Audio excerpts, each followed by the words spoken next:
And good evening and welcome to the Micoud Leatherbacks in match number 8. The Babonneau Leatherbacks, they are taking on the Micoud Eagles. The Leatherbacks, they have played some 3 matches so far. They have lost one, won 2. The Eagles, they lost their first game versus the City Blasters. So certainly they would want to redeem themselves. And with me in the commentary area is Joseph Senmau. Good evening, Joe. Good evening, Greg Wilson, and we are anticipating a very good game tonight between the two teams. As you said, the Leatherbacks have 2 wins out of 3, and the Eagles they lost the first game and they will want to redeem themselves. So the 2 teams, they are lining up for the national anthem in a while. Certainly the Leatherbacks, they would be on a high, having had a resounding victory last night at the Grosile, the Francis Babalaste ground up at Grosile. So they would be looking forward to this evening contest, I'm certain. And the Eagles, they've been struggling from last season, the last edition, and in the first game again. Yeah, so we are going to go out to join the teams for the national anthem. Check, check, check, mic check. All right, good night, ladies and gentlemen. I am your presenter, Jaquan Joseph, and welcome to the Micoud Leatherbacks for match number 8 of the Premier Sports Inc. in collaboration with the Government of St. Lucia, presenting to you the National Lotteries Authority's SPL T20 Cricket Tournament. It is SPL 6 where we show them how to party. First off, let's acknowledge our partners. Our gold partners include Courts St. Lucia and BTSM. Silver partners, Lucelec, Computer and Business Services, Crick Clubs, 4 Circles, Nagico Insurance, Flow, and Forest Springs. Media partners, DBS, MBC Real FM, and Vibe Radio. For today's game, we have the Micoud Eagles versus the Babonneau Leatherbacks. Before we begin, please stand for the national anthem.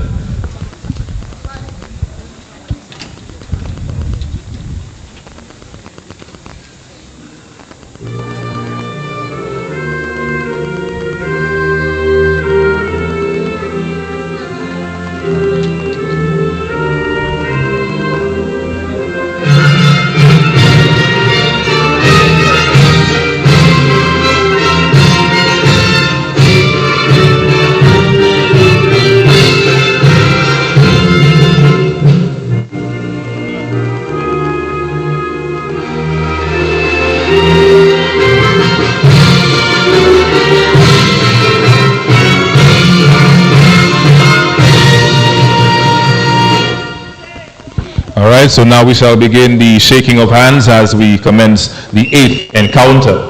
We would like to wish both teams good luck in tonight's game.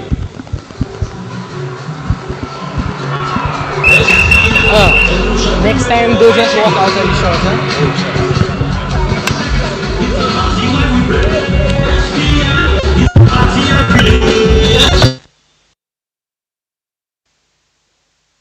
It's a party every day, SPL with your ass. Now raise your hand, this SPL, we party in distance.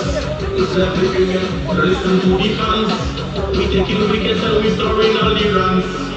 It's a party when we play, SPL. It's a party every day, SPL. It's a party when we play, SPL. It's a party every day, SPL. This is party cricket, time to have fun. We get every minute the boundary must stand.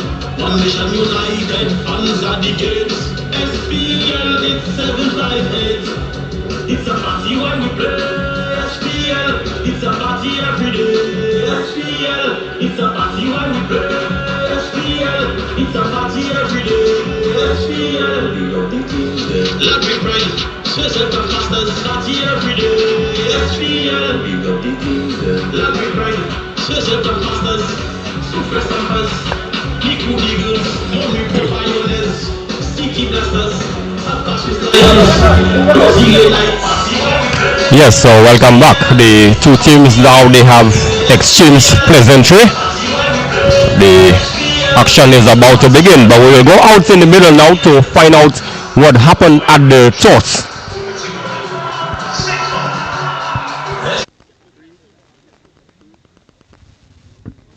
And good evening and welcome to match number 8 between the Babonneau Leatherbacks and the Micoud Eagles. With us is match referee Matthew John, the foot umpire Cyrus Sipal, the captain of the Leatherbacks Siobhan Joseph, and the captain of the Micoud Eagles Moving Wells. Siobhan, you have the coin?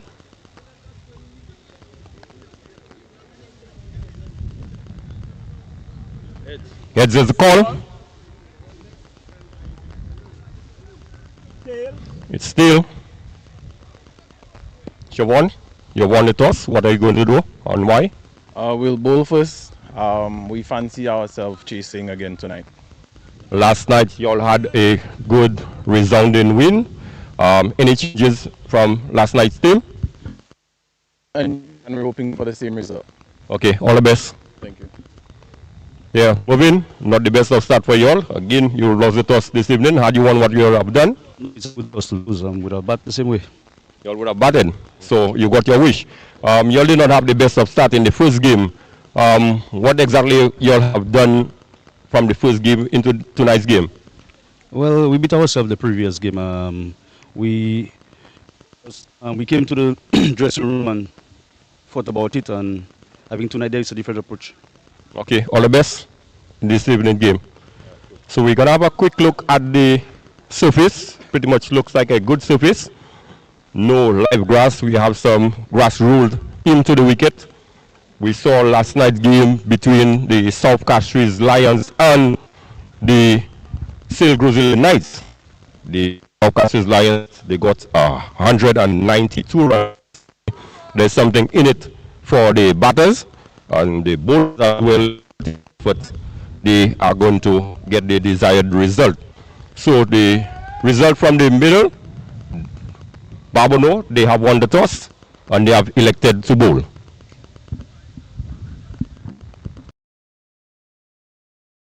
So here you are, it's the Babonneau Leatherbacks. They won the toss and they have elected to bowl. So certainly Babonneau, the Leatherbacks, they do fancy themselves chasing. We have seen in the last game, last evening, it was a close encounter at Grizzly where they needed 14 runs of the last over and they were able to pull it through. So certainly they fancy themselves again this evening chasing. And I think another contributing factor would be it has been overcast from afternoon and we have seen the occasional drizzle here. So in the event it is a rain shortened game, batting second, sometimes you tend to have the advantage. So you could hear the Leatherbacks, they are out there ready, very buoyant out, supporting each other, knowing fully well that the Micoud Eagles, they are really going through a rough patch at this stage. Certainly they did not start the struggle last year and lost the first game this evening in this year's tournament, the first game against the City Blasters. So they certainly would be hoping that they would have a better game. And the last game we saw Dominic Ogis, he had a good knock and they would expect contribution from the captain as well. So first delivery from Naim outside the off stand. Signing board first, opening bowler for Babonneau Leatherbacks, Naim Rosewood, and he is going to opening batters for the Eagles. Dominic Ogis on the strike and Moving Wells.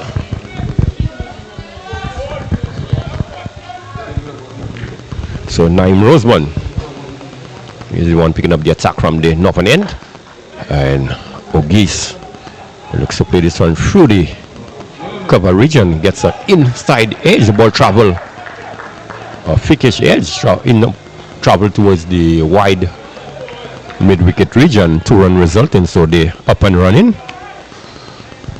Yes, and the Micoud Eagles, as you said, they lost the first game, so they will want to redeem themselves and put out a better showing tonight against the Babonneau Leatherbacks, who won the game last night. They did 14 in the last over and they got the win. So they're very buoyant out there as Roseman. So ball to Ogis, and he pulls that over the mid-wicket area, and it goes for 6. As I welcome back Greg Wilson. Yes, short ball indeed there by Naeem Roseman, and it got the treatment that it deserved. This one just sat up, and Dominic Ogis in a no-nonsense mode. We saw him from the first game really dispatch this one in the mid-wicket region for 6. So he has opened the 6th account. Certainly Naeem Roseman would need to bowl better line and length if he needs to curb the aggression of Dominic Ogis. This one wide outside the off stump, and wide call by umpire Leo Amide. So 1 more to the score.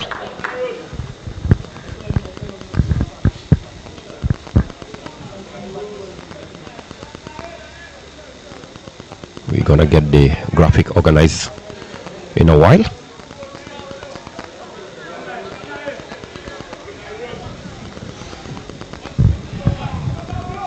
So Roseman to continue. And this one is driven firmly, but straight to the captain, Chopin Joseph, at the extra cover region. No run resulting. So you could certainly, Joseph and Bob here, the Leatherback players really encouraging the bowler, Naeem Roseman.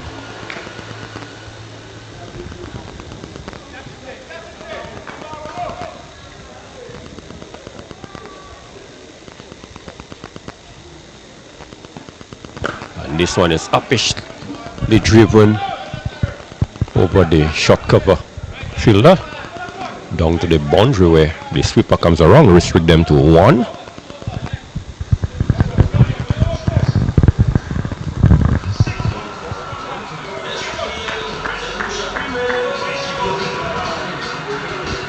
Naeem Roseman, he will need to bowl a better line and length, as you said, Greg Wilson, but not a bad over so far, just the 6. So he will want to finish off the over on a good note.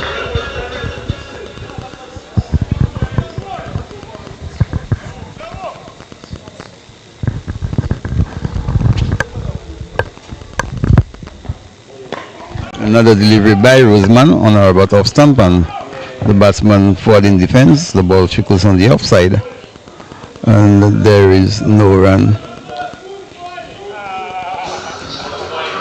So at the end of the over,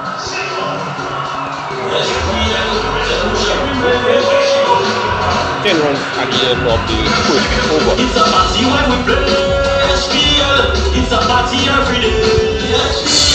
so the Micoud Eagles, they will want to up the scoring rates in the remaining overs, but the Babonneau Leatherbacks, they will want to take 1 or 2 wickets to really put them under pressure.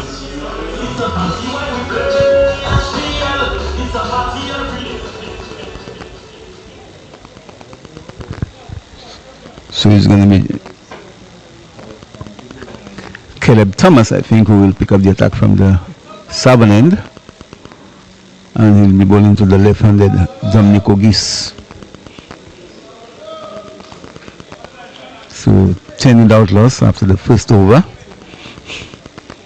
and they will want to really bat as long as possible to give themselves a fighting total.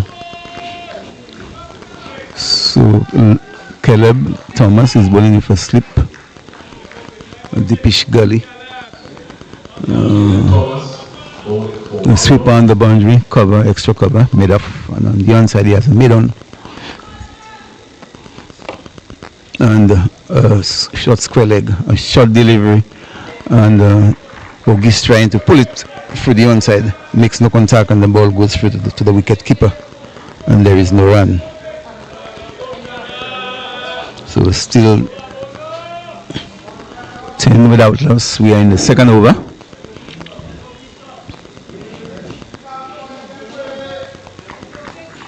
Micoud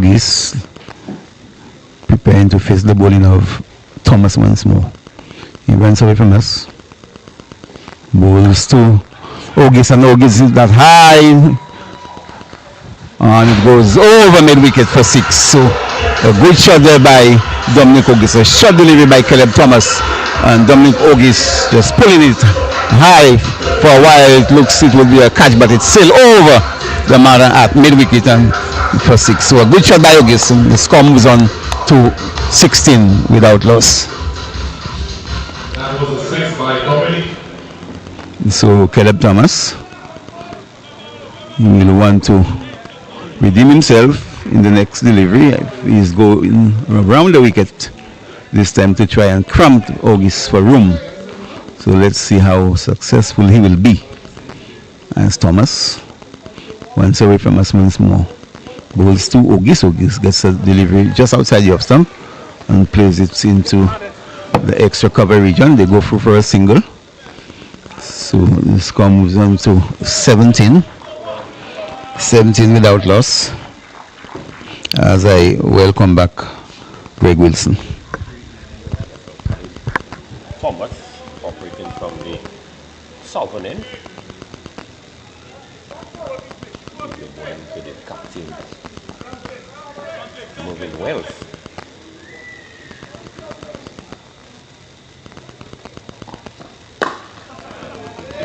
On the wicket, but Wells pushing this one. Shot with Hamilton. Come for single. 18 without loss.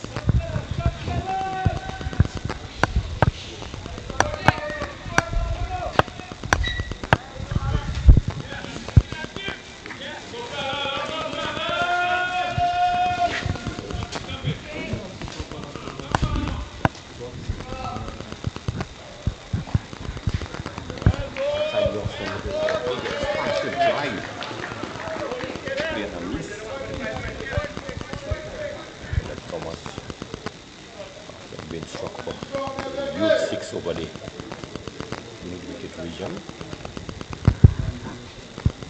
Pull things back nicely. Certainly would hopefully you could end this over on a good note without considering on the boundary.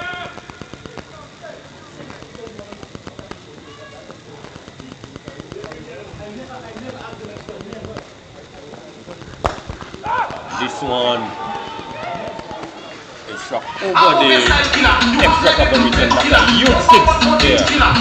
Ball out all the way to the practice next area. That's what I was saying, that Calipso was able to finish cover on a good note. He has considered 6 runs. 14 runs from it. Very few over Yes, and the Micoud Eagles will be very happy with this second over, and so they will want to continue to push on. So the Babonneau Leatherbacks, they will want to tighten up and get an early wicket to set the Micoud Eagles on the back foot. But Mervyn Wells and Dominic Ogis, they will have other ideas and they will want to bat as long as possible.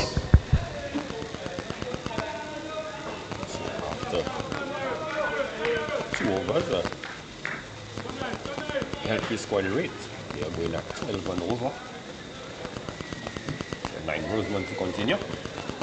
This one, Mervyn Wells. Hard at it. Close at the outer edge. Down to the broken foot on boundary for 4. That boundary, Wells moves on to 5. And the Eagles, they go down to 28. And Roseman to continue bowling. Yes, a ball outside the off stump, and Wells going for the expansive drive to the outside edge and flying down to the footman boundary for 4. So they will be very happy with the stats so far.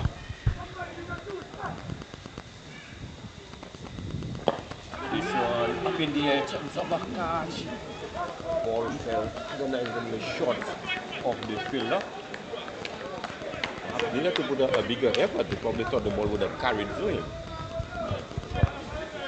Short of him, moving well for a while and suddenly that would have been in his mouth because all the ball traveling towards the short mid-on region.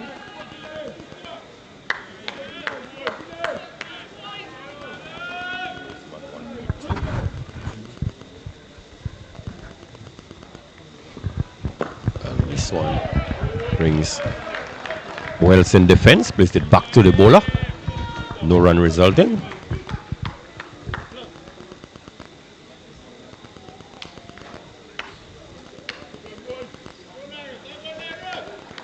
So a good decent start there by the Micoud Eagles.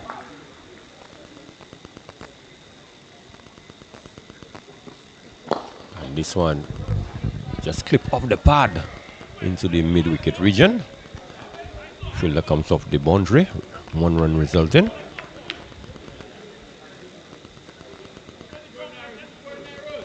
So Wales moves on to 6 from 6. Runner ball so far. And Ogis, who have played a few delightful shots this evening. 22 from 10. So he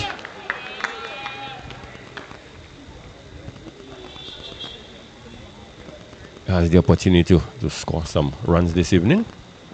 This one is firmly driven back past the man at the shot made off, was put in the dive, and my co-commentator Joseph Selma from last night indicated to me that players are not moving around, they are just diving.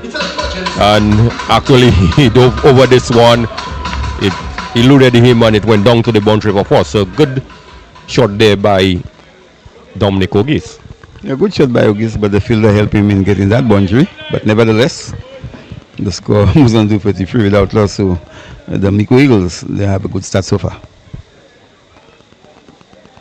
And this one just uses the piece of the bowler, guides it down towards the backward point region.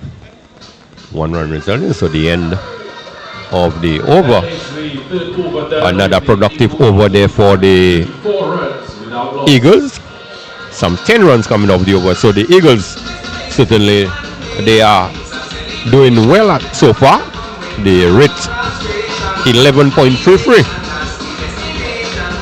So they will want to continue in that vein, and they will want to maximize the last 3 overs of the power play and get a score in the region of around 70 odd, so they can have a good power play.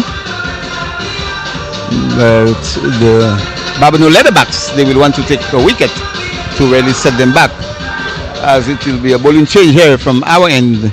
It looks like Tyler Sukwa. Yes, Sukwa. All right, it looks like we have a bowling change. Is coming in very early. He'll be coming in to replace Caleb Thomas, who was on the expensive side in his first over. Considered some 14 runs. So Sukwa, the man with the golden arms at times.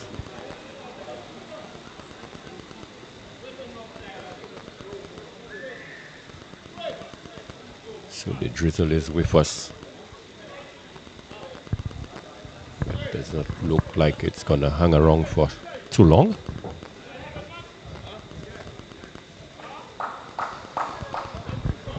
So Sukwa, he'll be bowling to Ogis, was on 27 from 12. And good Yorker and delivery, and he's comprehensively bowled. So the change did work. Tyler Sukwa, I did say, the man with the golden arm, and immediately he has gotten success for the Babonneau Leatherbacks. Yes, to get August out. August was looking good. He was looking set. He was hitting the ball cleanly, but he got an in-swinging yorker from Tyler Sukwa, and he was comprehensively beaten on board. So a good blow struck there by Sukwa. Yeah, certainly. Dominic August, he was looking threatening the short time he spent at the crease, and he certainly would be disappointed that he could not have continued. But a good delivery is a good delivery on any given day, and I think that delivery could have gotten most batsmen out. So kudos to Tyler Sukwa for producing such an unplayable delivery. So the Leatherbacks certainly having inserted the Eagles into bat. This is just what they would have wanted, to look to pick up as many wickets as possible inside the power play. And they were able to see the back of Dominic August. And August was beginning to look very good indeed, but he got an unplayable delivery, a yorker, in swinging yorker, and he just couldn't get bat onto it, and he was clean bowled. So the new batter, Samuel Charles.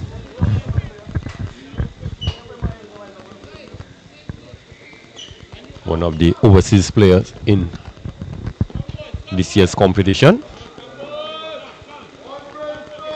So a few of the teams have a few overseas players playing with them, and good first delivery there to Charles. Brings him forward. Is it into the short cover region where Joshua Mann does the fielding. Man with the number 101.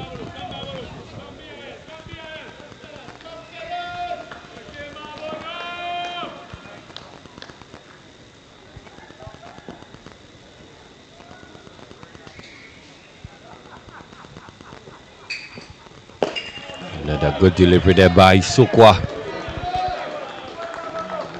Brings Charles in defense.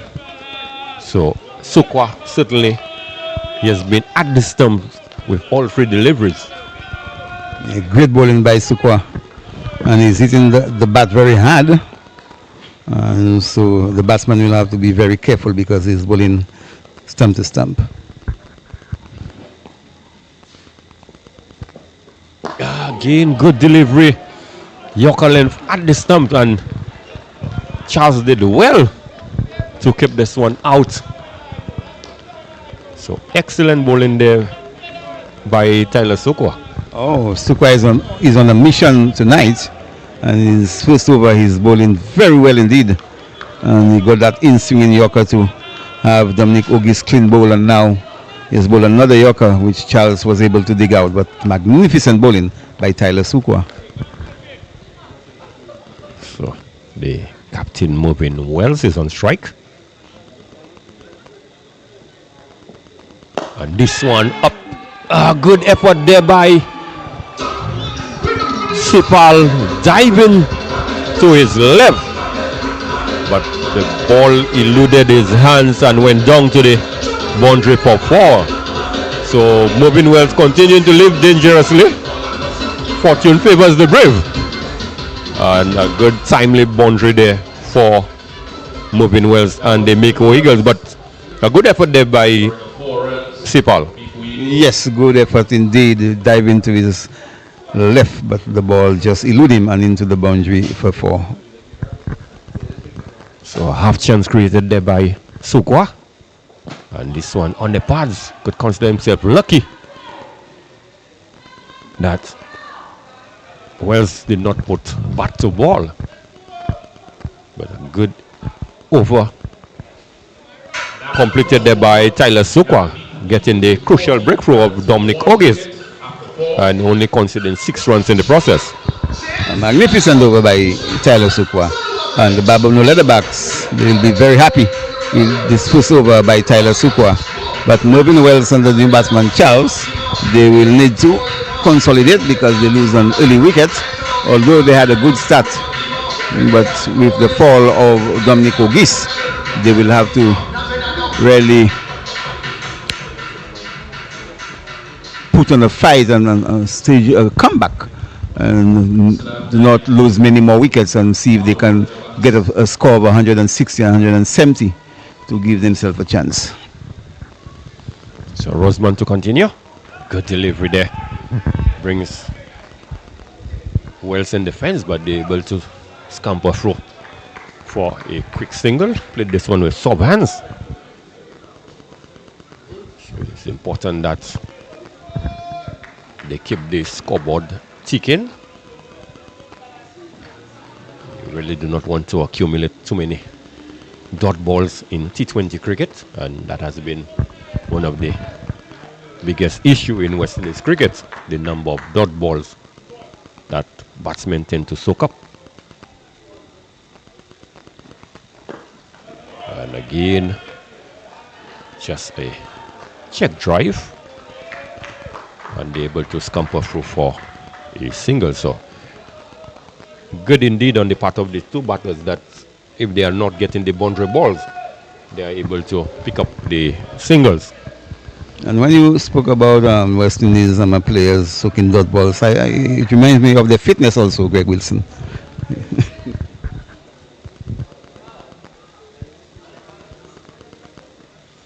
Roseman to Wells, clips this one off the pad to the square leg region. They're gone for one finger of a second. Fielder comes off the mid-wicket boundary, prevents any chance of a second run. So another single added to the total, 43 for the loss of one.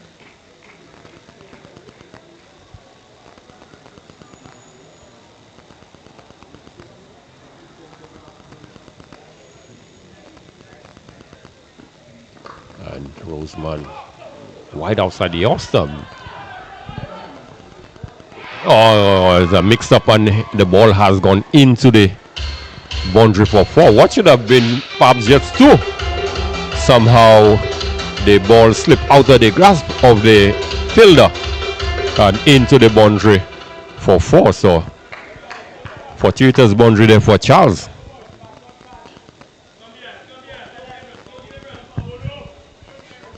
With that boundary, the score moves on to 47.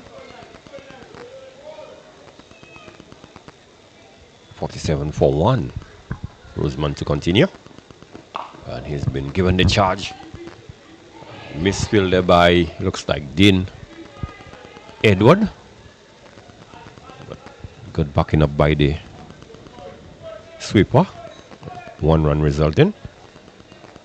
So 48. The Eagles, they are inching closer to 50. So with 7 delivery left in the power play, they should be eyeing a score of perhaps 60-65 minimum. And this one is worked from about middle and off, but straight to Dean Edward at the short mid-wicket region. So another over comes to an end by Naeem Roseman. It's 3 overs. He has considered some 27 runs. So 48 for 1 after 5 at a rate of 9.6. Not bad going there by the Micoud Eagles. Not bad going at all, but with the fall of Dominic Ogis wicket, they slow down a bit. But these two, Mervyn Wells and Charles, they will want to continue because they have a good platform. So they will want to continue to bat as long as possible. But the Babonneau Leatherbacks, they will want to take 1 or 2 more wickets to really set them on the back foot. So Sukwa to continue. He had a brilliant first over. We saw him executed a number of Yorkers. The first one in particular was very much unplayable. Got the wicket of Dominic Ogis. So I'm certain that he would want to look to replicate that delivery again.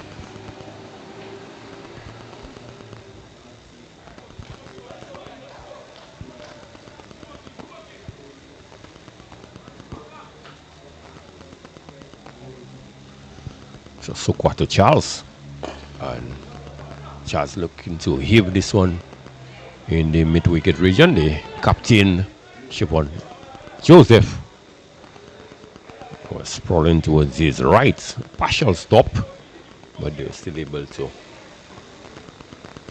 scamper through for the easy single. So 49. 49 for 1. Captain Wells, a lot is expected of him. And this delivery is wrapped on the pad. I think from our vantage point, it looks like there were two sounds. I think there was bat involved. And clearly you could see Wells is indicating that there was a bit of bat. So I think that is what certainly would have saved him, because he was certainly on the back foot. But also, I think Greg Wilson, he was I think just outside of stump. But umpire sees that Ikoto is in the best position, and he has adjudged it to be not out. So a slight change in the field. Sachin Sipal, he has dropped out on the long on boundary. This one down the leg side. And wide signal, good effort there by Alex Joseph. Certainly he saved his team 3 runs. So Sukwa has just lost the plot momentarily. So with these 2 runs, the Eagles, they have brought up their 50. 50 in 5.2 overs. And this one down the leg side again, wide signal by umpire Dikoto. So the bowler Tyler Sukwa is indicating to the players that the ball is swinging. So if that be the case, you need to start perhaps just outside off stump. But he is looking to start possibly middle and leg, and it's heading down the leg side with the movement. And he's been given the charge and he's comprehensively bowled. So an ill-advised shot there by Charles, looking to advance down the track, looking to heave this one over the bowler's head. But Tyler Sukwa is having the last laugh. So another timely breakthrough again there by Tyler Sukwa in the second over. Yes, a loose batting there by Charles, giving Sukwa the charge, and he was bowled. But I mean, the Micoud Eagles, they have a good platform, but they're losing too many wickets, and that might set them back. But the Babonneau Leatherbacks, they're very happy to get another wicket, and so they will want to continue to take wickets and put the Micoud Eagles under pressure. Yeah, so Sukwa, certainly on this occasion, he got it right. Struggle in the over, where we saw 2 deliveries really angling down the leg side, and he did indicate to the fielder that the ball was moving. And with the dismissal of Charles, in comes Rohan Lesmo.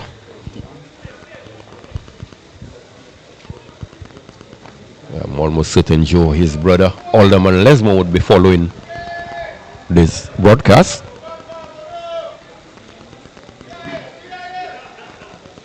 So Lesmo would need to at least look to consolidate for perhaps an over or 2.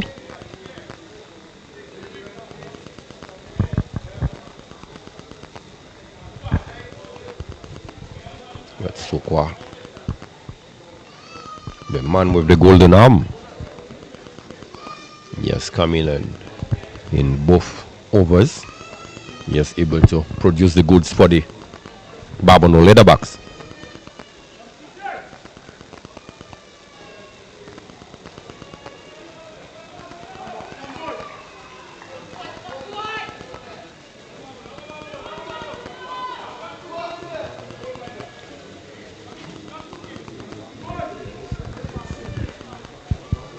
So Sukwa with that peculiar action.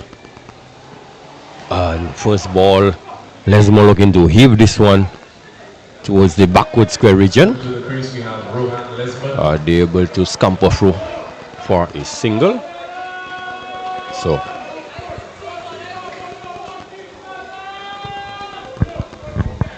52 for 2.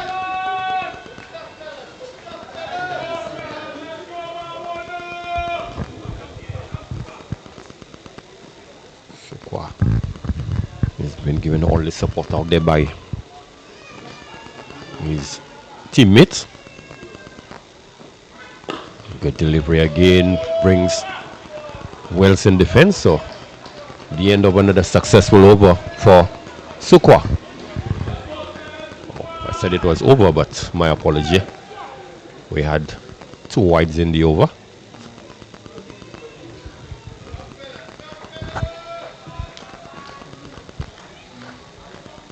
Sukwa 1.5 overs, 2 for 9.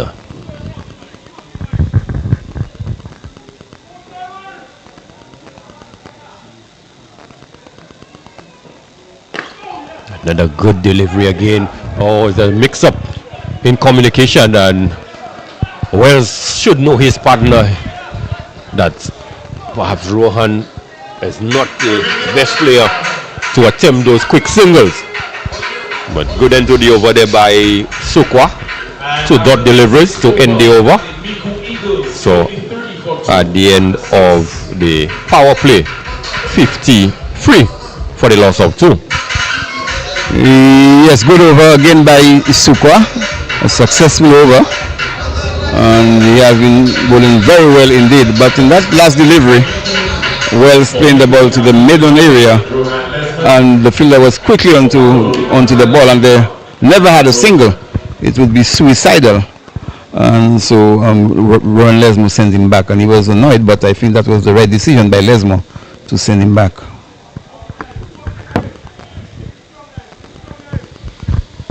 So it looked like Naeem Roseman will be bowling his full quota of 4 overs.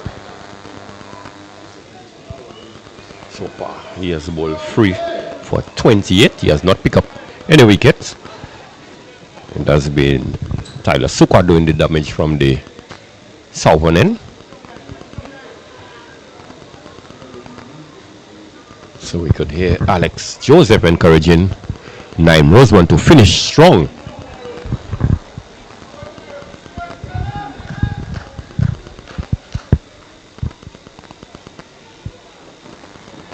This one outside the off stump. A big swing and a miss there by Rohan Lesmo. He was looking to go across. He was more or less targeting the onside, perhaps the mid-wicket region. And he rehearses the shots. Looking to hit this one now towards the cover region. He realized that would have been the better shot to play.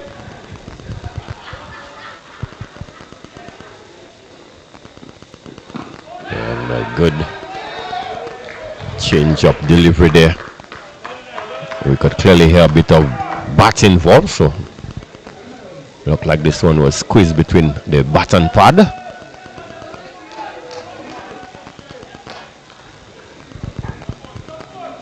Rohan Lesmo certainly can hit a long ball, and if they present anything in his arc, certainly it will disappear.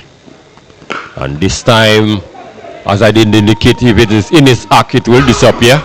But he has hit this one straight back over the bowler's head onto the side screen for 6. So Lesmo has opened up his account with a maximum. A good shot by Lesmo. Ball pitched up and he hits it through the line and over the bowler's head for 6. He's a good player, but he's slightly out of form. So too is Moving Wells. So these two experienced players, they will want to stay there as long as possible. So good indication that this is a good enough wicket to be able to play for the line. And good comeback delivery there. Again, it looks like a change of delivery. Lesmo is rehearsing now. He perhaps should have played the slog sweep. But this is just an afterthought.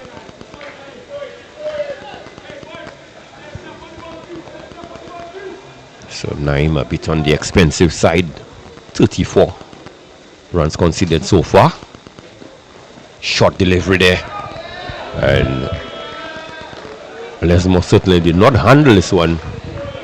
Looking to heave the ball towards the square leg region. Perhaps the ball was onto him before he completed the shot.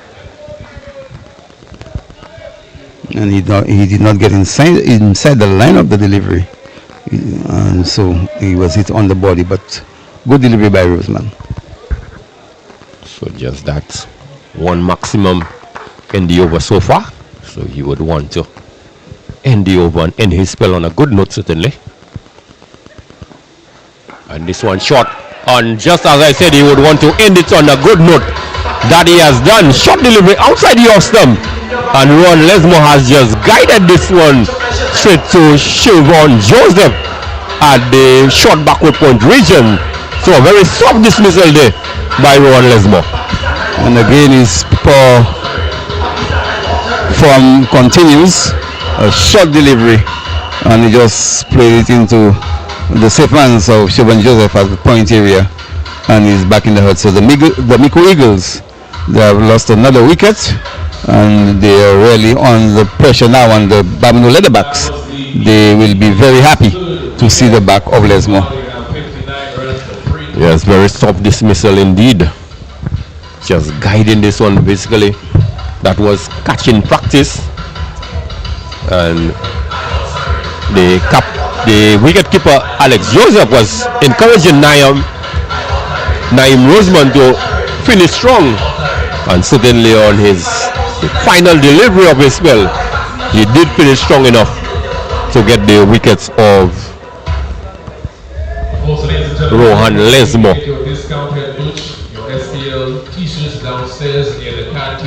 So the Eagles, they are in a spot of bother.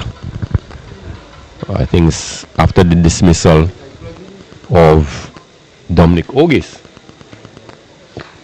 there's not been any really sort of fluency in the batting. So with the fall of the wicket of Rohan Lesmo, in comes Keegan Arnold. Looks like Keegan Arnold is coming to the crease.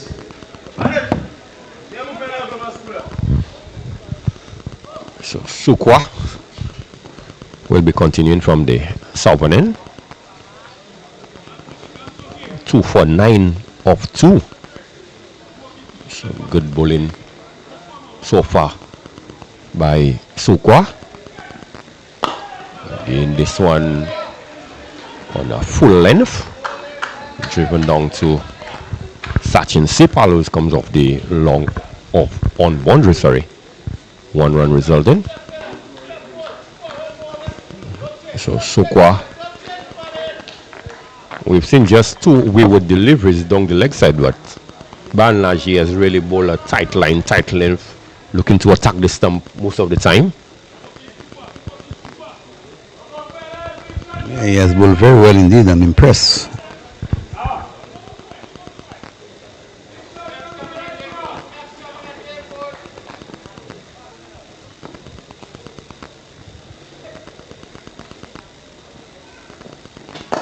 So this one was on the pads, working towards the short mid wicket. They've gone for one, finger number second, and certainly it would have been touch and go, but it would have been an ill-advised second run. But at least good intention there by Keegan Arnold, wanting to put the fielders under pressure. 61 for the loss of 3.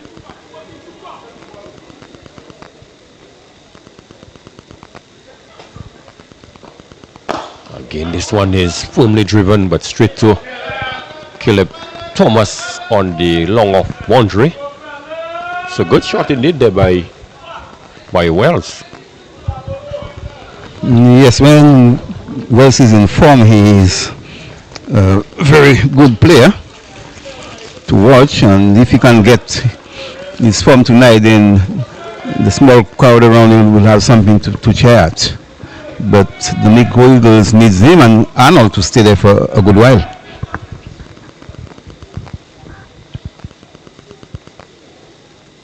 Sukwato and all. And this one is driving outside the awesome. This one comes off the outer edge and races across the outfield down to the vacant footman boundary for 4. So fortuitous boundary there for Keegan Arnold, but he will take them however they comes. Yes, the Micoud Eagles will be happy with this boundary, and they will want Arnold and Wells, as I said, to stay there for a good while, because they have 3 wickets down and they need to consolidate at the same time, but also get the scoreboard ticking. So the rate 8.61, still a decent rate.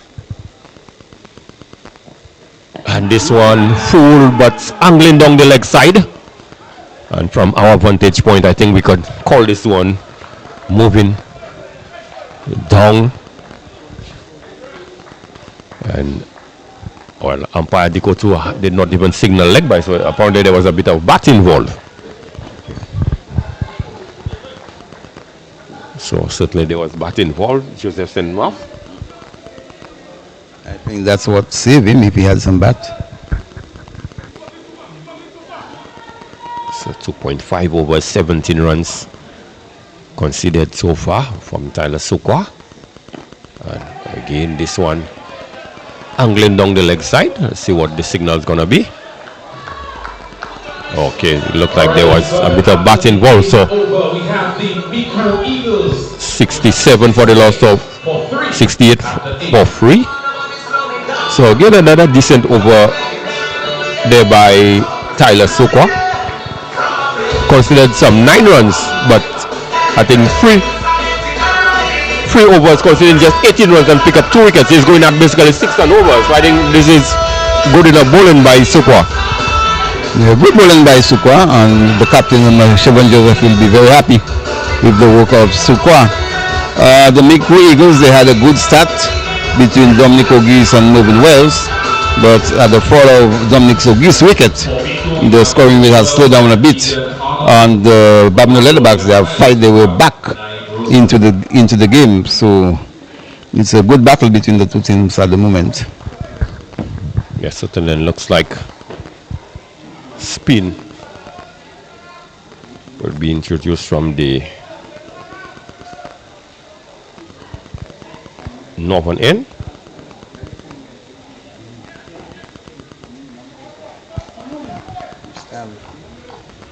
So it looks like Gustav will be taking up the attack from the northern end. Short ball, and it looks to pull this one and kept low and was struck right in front of the stump.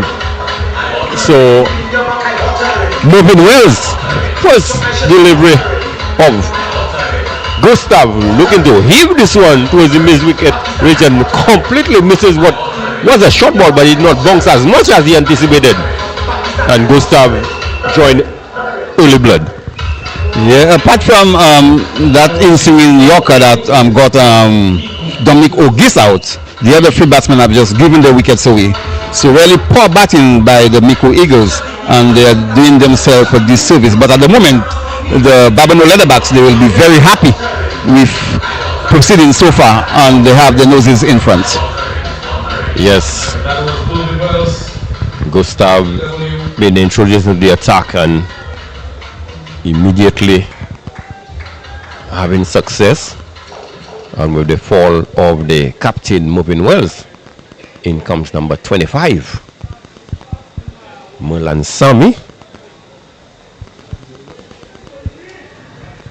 So Sami would need to make a contribution if they are to post or fight in total. At this point, they are really struggling. The run rate is not bad, going at 8.33, but they are just losing wickets at crucial interval. So Sami is off the mark. Got one that was angling down the leg side, was able to get a bit of bat onto it. Ball trickled towards the short fine leg region. So he's up and running. 69 for 4. We are in over number 9.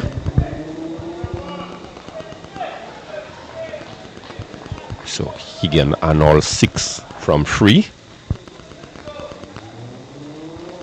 And Gustav shot outside the Ostab. Arnold looking to hit this one towards the point region. Really missed out on an opportunity.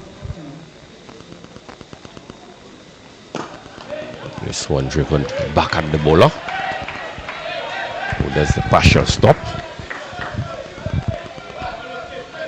So good over so far in the making there for Gustav. A short one again. He's on the back foot. And was fortunate to have kept this one out at the last moment, Joseph Senmouth. Yes, a good delivery there and keeping the trifle low. Arnold giving himself room, but he was lucky to bring the bat down in time.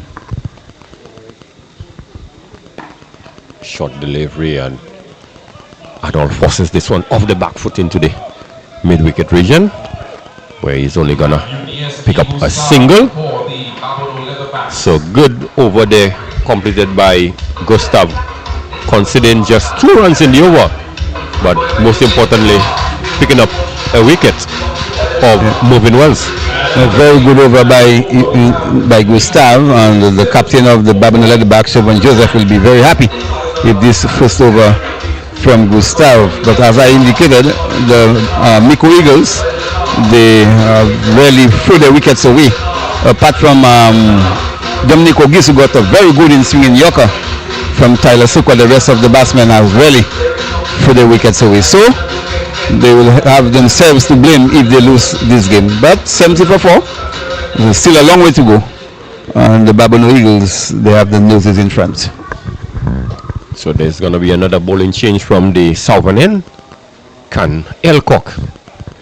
He'll be replacing Tyler Sukwa. And another money for Golden Arm. Yes, Elcock. He have produced wickets at very crucial interval there for the Babonneau team. Oh, a shot delivery there by Can Elcock. And really, like they would say, having Keegan Arnold to smell the leather.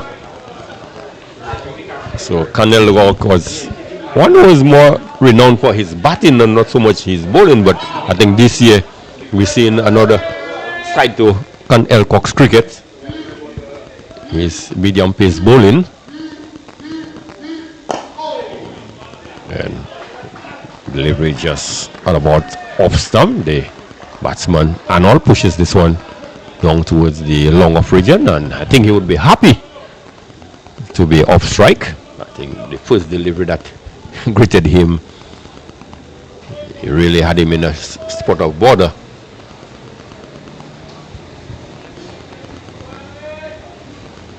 So let's see what the can approach would be to Sami. Good delivery, pushes this one into the area where Gustav comes across, unable to prevent the single. So, like they say, a bit of tip and run there on the part of this too. Every run counts.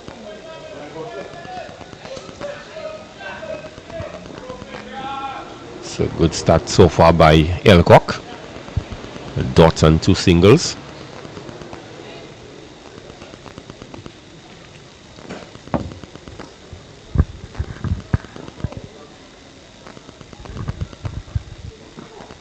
And this one, big heave, possibility of a catch.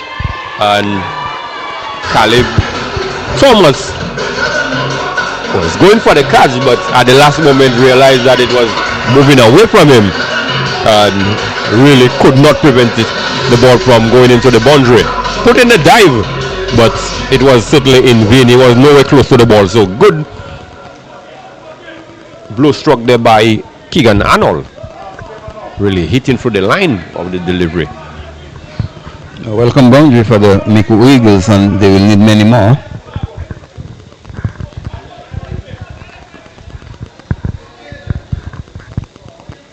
Let's see what the response of Canel Cock would be like. Change of delivery there. Slower ball. But Keegan on this occasion was not looking for any big shot. He was pretty much happy to just drop the ball at the short point region and scamper through for a single. So good intelligent batting there by Anol.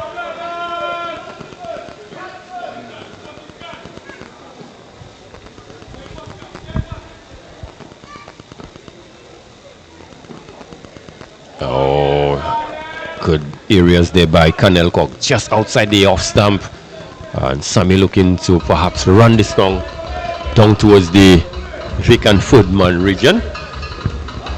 Unable to get any bat to it. So good first over there by Canel Cock, only conceding 7. And after the halfway stage, the Babonneau Leatherbacks, they would be pretty happy with the effort so far, having restricted the Micoud Eagles to 77 for the loss of 4. After the Micoud Eagles had a very good start between Dominico Gis and Novin Wells, the Babonneau Leatherbacks has fight back very well indeed, and the Micoud Eagles, they are under some pressure now.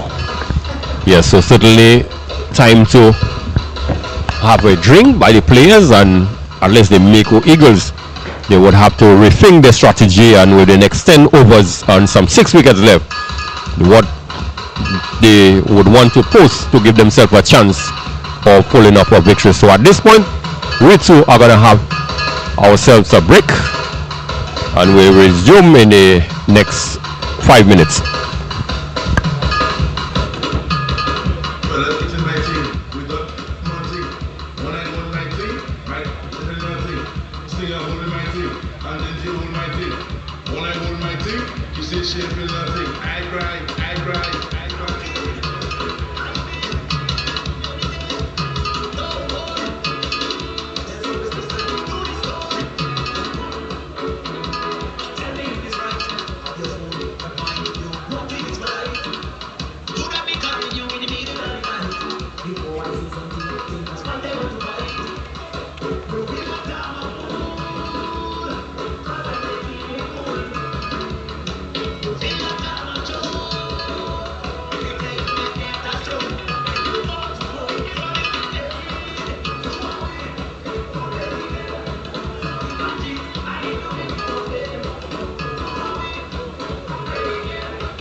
So welcome back to the Babonneau Leatherbacks. We're about to start the 11th over. Looks like Gustav will be continuing to Keegan Arnold. Tucks this one off his hip in the square leg region. They've gone through for a single. So with that, the score moves on to 78 for the lost of 4. So Joseph Senmath with 9.5 overs remaining. What do you think would be a fighting score there for the Eagles? Short ball there, and Sammy pulls this one into the mid-wicket region. Looks like Dean Edward comes off the boundary. Restrict them to just 1. Yeah, well, if they can get to 140, 150, they can have a chance. 140, 150, Joseph Senpath. I don't think that's sufficient. Short ball, he back cuts this one over the point region. The fielder comes across and restrict them to 1. Mulan Sami wanted a second, but Keegan Arnold was not interested. But I think if the first run was run hard enough, they would have been able to come back for a second. So poor run in there by Keegan Arnold.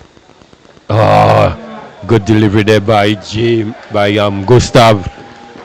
Sami was shaping up to pull this one towards the onside, and at last moment realized he did not have the height, and he was able to manufacture a shot, get it past the outstretched gloves of the keeper down to the vacant footman region for 4. So good execution there in the end by Sami. Good shot by Sami. He reminds me of Viv Richards. And this one brings Sami in defense. So good bowling there by young Gustav. Sami really looking to see if he can clear the mid-wicket region, but has not gotten the ball in the area that he's hoping to do so. And this one, short delivery. Sami is looking to lap this one towards the square leg region, and he was struck plumb. I mean, he has stayed at the wicket, but I think he should be more disappointed with himself and not the decision of the umpire. So immediately after the drinks break, the Leatherback, they have struck again. Mulan Sami trap LBW of Ulysses Gustav. A similar delivery to what Mervyn Wells got, and a similar shot and similar result a leg before. So the Micoud Eagles, they're really doing themselves a disservice by playing some awful shots, and they're really not 84 for 5 on the Babonneau Leatherbacks. They will be very happy with what has transpired so far. So Ulysses Gustav, he has picked up his second wicket.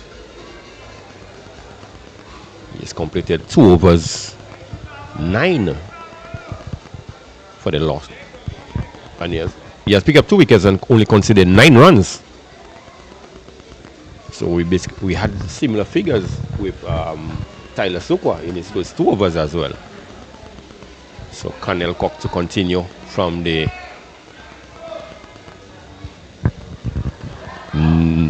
southern end, and with the dismissal of Mulan Sami, we see Hazel Shalry, so another veteran in the team.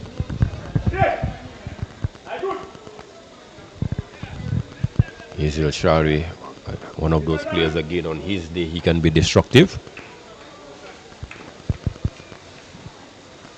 So Arnold to face up to Elcock, and this one down the leg side, the wicket keeper Alex Joseph was slow to move across, and this one eludes his glove, and a bye considered, well, a wide.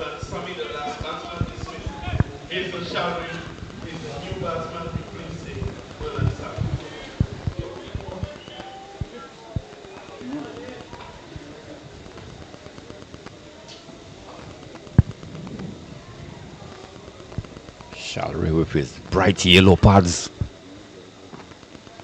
and this one gets it on the body, tucks it towards the backward square region. Naim Roseman comes around, but can't prevent the single, so Shalry is off the mark. And he'll be very happy to get off the mark.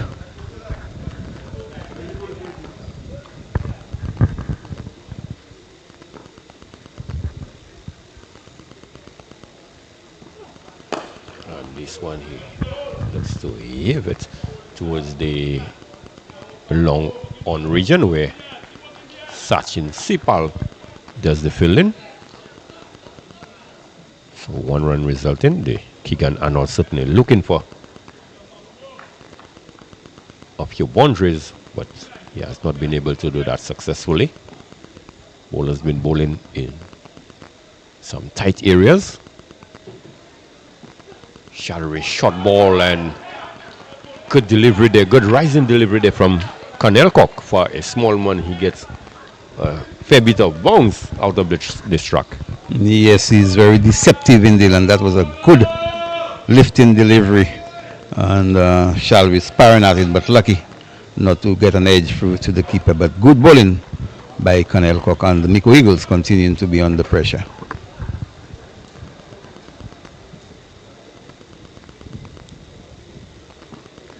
Another short delivery on this occasion.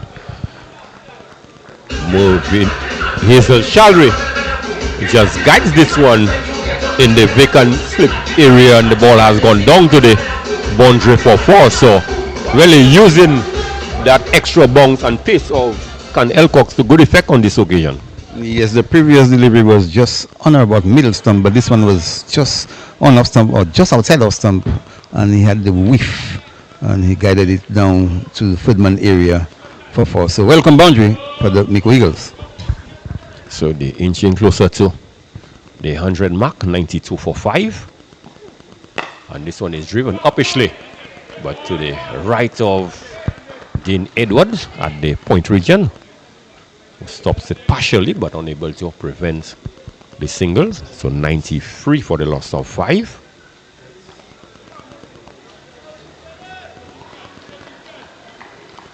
So Hazel Shalry 6 from 4.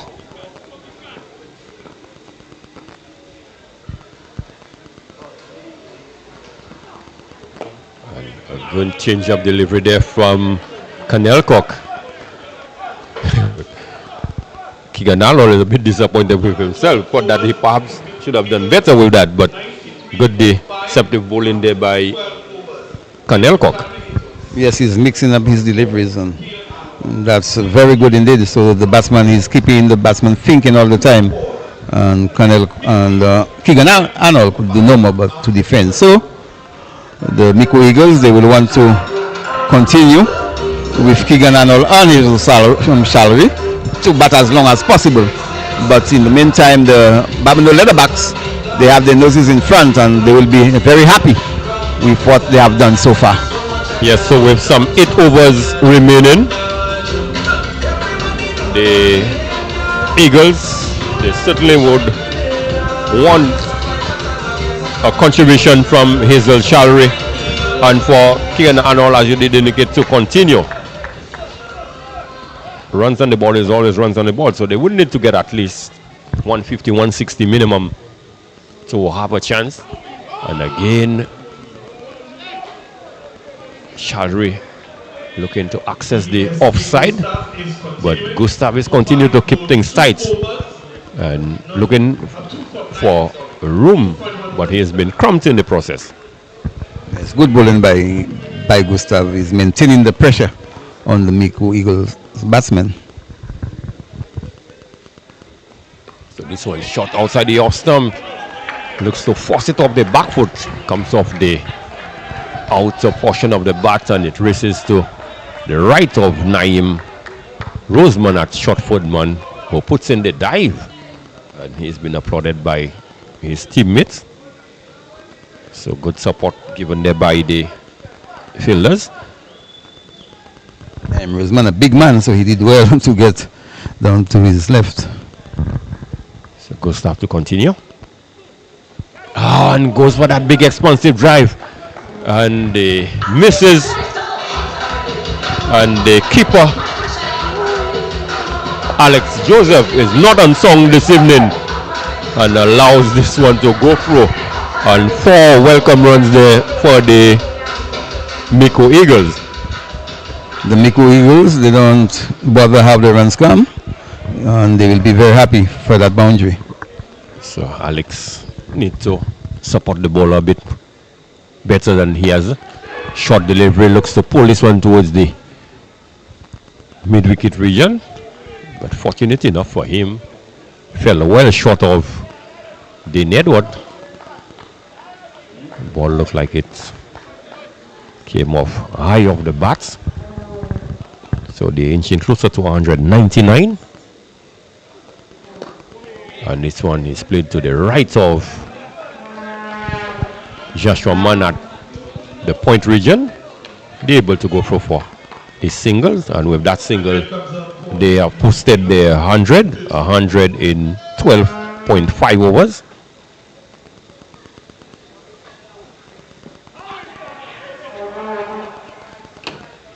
So short delivery angling down the leg side, a missed opportunity there by Keegan Arnold. So at the end of 13, the Micoud Eagles, they are 101 for the loss of 5. Yeah, Arnold will be cross with himself not to make better use of this loose delivery on leg stump. And so the Babonneau Leatherbacks, they will be very happy to restrict the Micoud Eagles to just 101 for 5 after 14 overs. And so we'll have a bowling change from our end. It will be Joshua Mann, Greg Wilson. Yes, Joshua Mann will be coming into the attack with the number 101.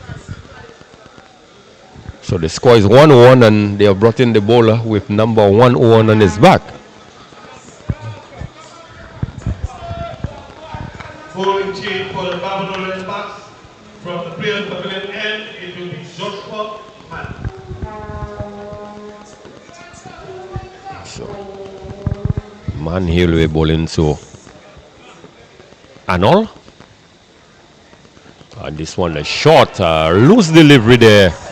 And Keegan Arnold really does not need a second elimination, or just gotten some sufficient bats to this one, and he helped it towards the backward square region for 4 valuable runs. So with that, he takes his total to 21.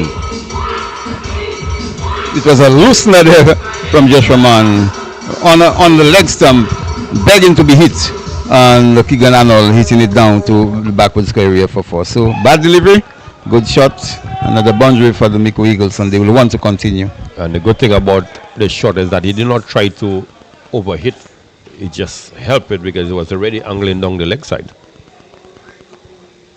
And this one is driven down to Sachin Sipal on the long on boundary. So 1 run resulting. Joshua Mann, he had a 6-wicket haul at the Babalastic Stadium.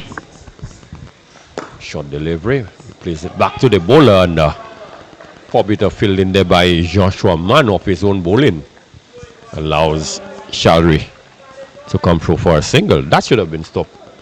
Joseph Senba. Yeah, poor fielding to his own bowling there by Joshua Mann. And Arnold here's this one, the opposite possibility of a catch, and the captain Siobhan Joseph unable to hold on to it. It was a little circus act. We saw a bit of juggling going out there. On the third attempt, was not able to hang on to it. So Arnold could consider himself a bit lucky, and it looked like Siobhan may have done a bit of damage to himself. He's still on the ground, but an opportunity gonna beg in there. Yeah, bad miss by the captain, Siobhan Joseph, and the Babonneau Leatherbacks would be very happy to get another wicket, but as you said, probably he done some damage to himself, but let's hope everything will be okay. So he has given them the signal that he's okay, but it looks like he is going to be going off the field to get some treatment. Doesn't look like anything too serious, but a chance gonna begin for the Babonneau Leatherbacks. The Eagles could have been in further problem.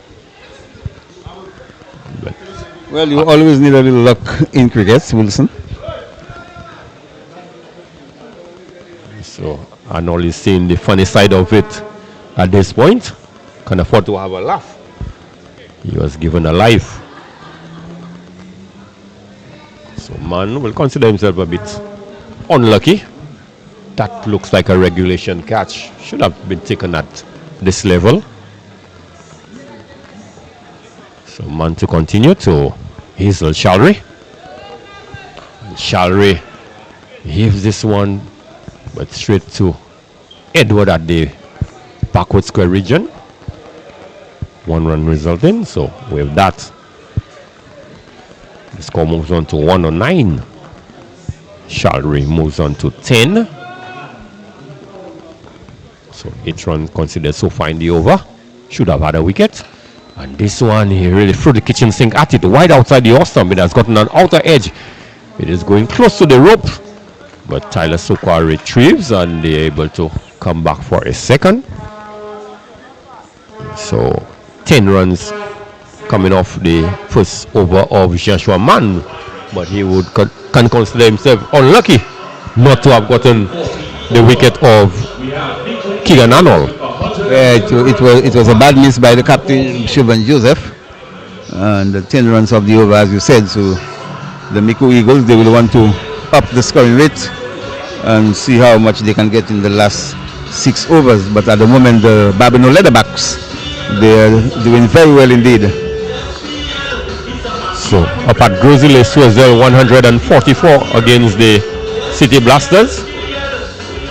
And here we have the battle going on between the Leatherbacks and the Micoud Eagles.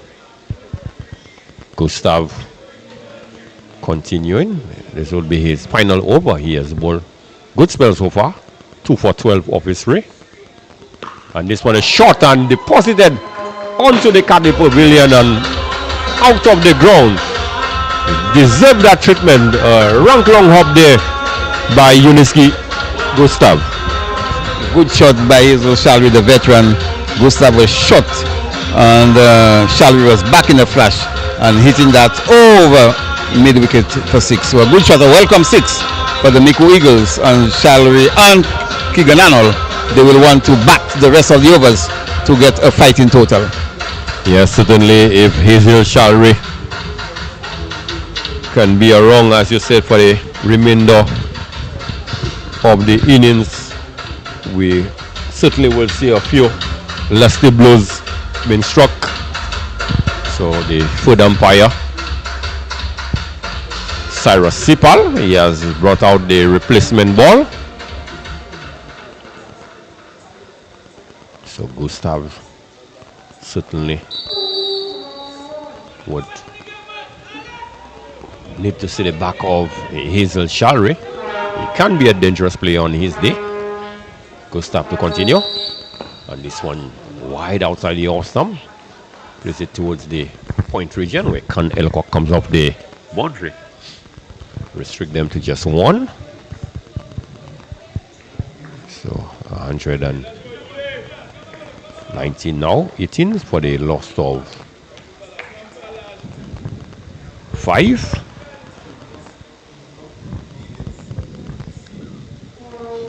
And short delivery, consider himself a bit very lucky. That ball kept low, not getting the sort of bounce he anticipated. You need to see Gustav has bowled a number of short deliveries, but for some reason they tend to just skid through and not get the sort of bounce the batsman would anticipate.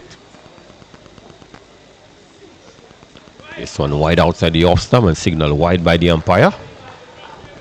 So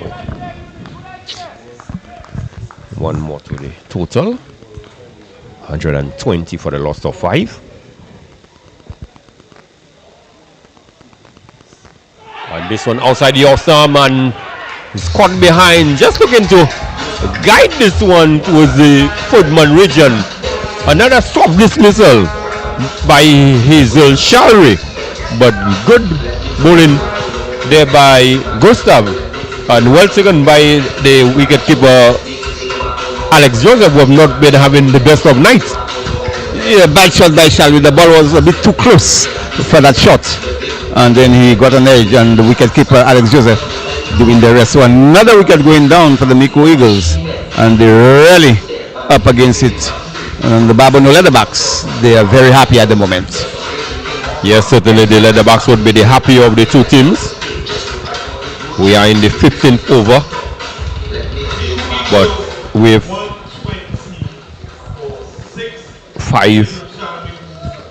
5.2 overs remaining, still a possibility of getting to 150, 160, but they need to bat more sensible than that. And at this point, I think a lot would be riding on the shoulders of Keegan Arnold to get them to a respectable score, or a score that they really can compete with. Yes, because he's the batsman who is well set, and so as you rightly said, he will have to stay in and bat as long as possible. And but the Babonneau Leatherbacks, they are very happy, and they're really making a lot of inroads into the Micoud Eagles batting.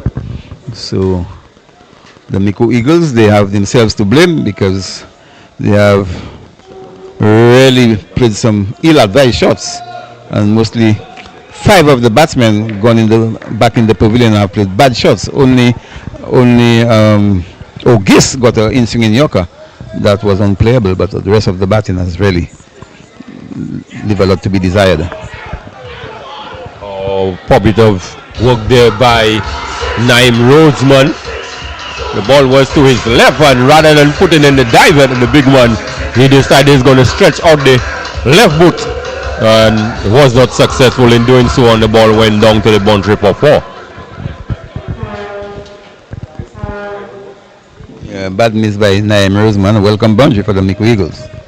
So Kyron Phillip is the new batsman. Immediately is off the mark. And this one is short, and he heaves it in towards the mid-wicket region. And the fielder, Joshua Mann, has no chance in cutting this one out. So a good shot there by Kyron Phillip. He has spaced 2 deliveries, and he has gotten 2 boundaries. So a very expensive over there by Gustav. He considered some 17 runs in the over. He picked up the wicket, but conceding 17 runs.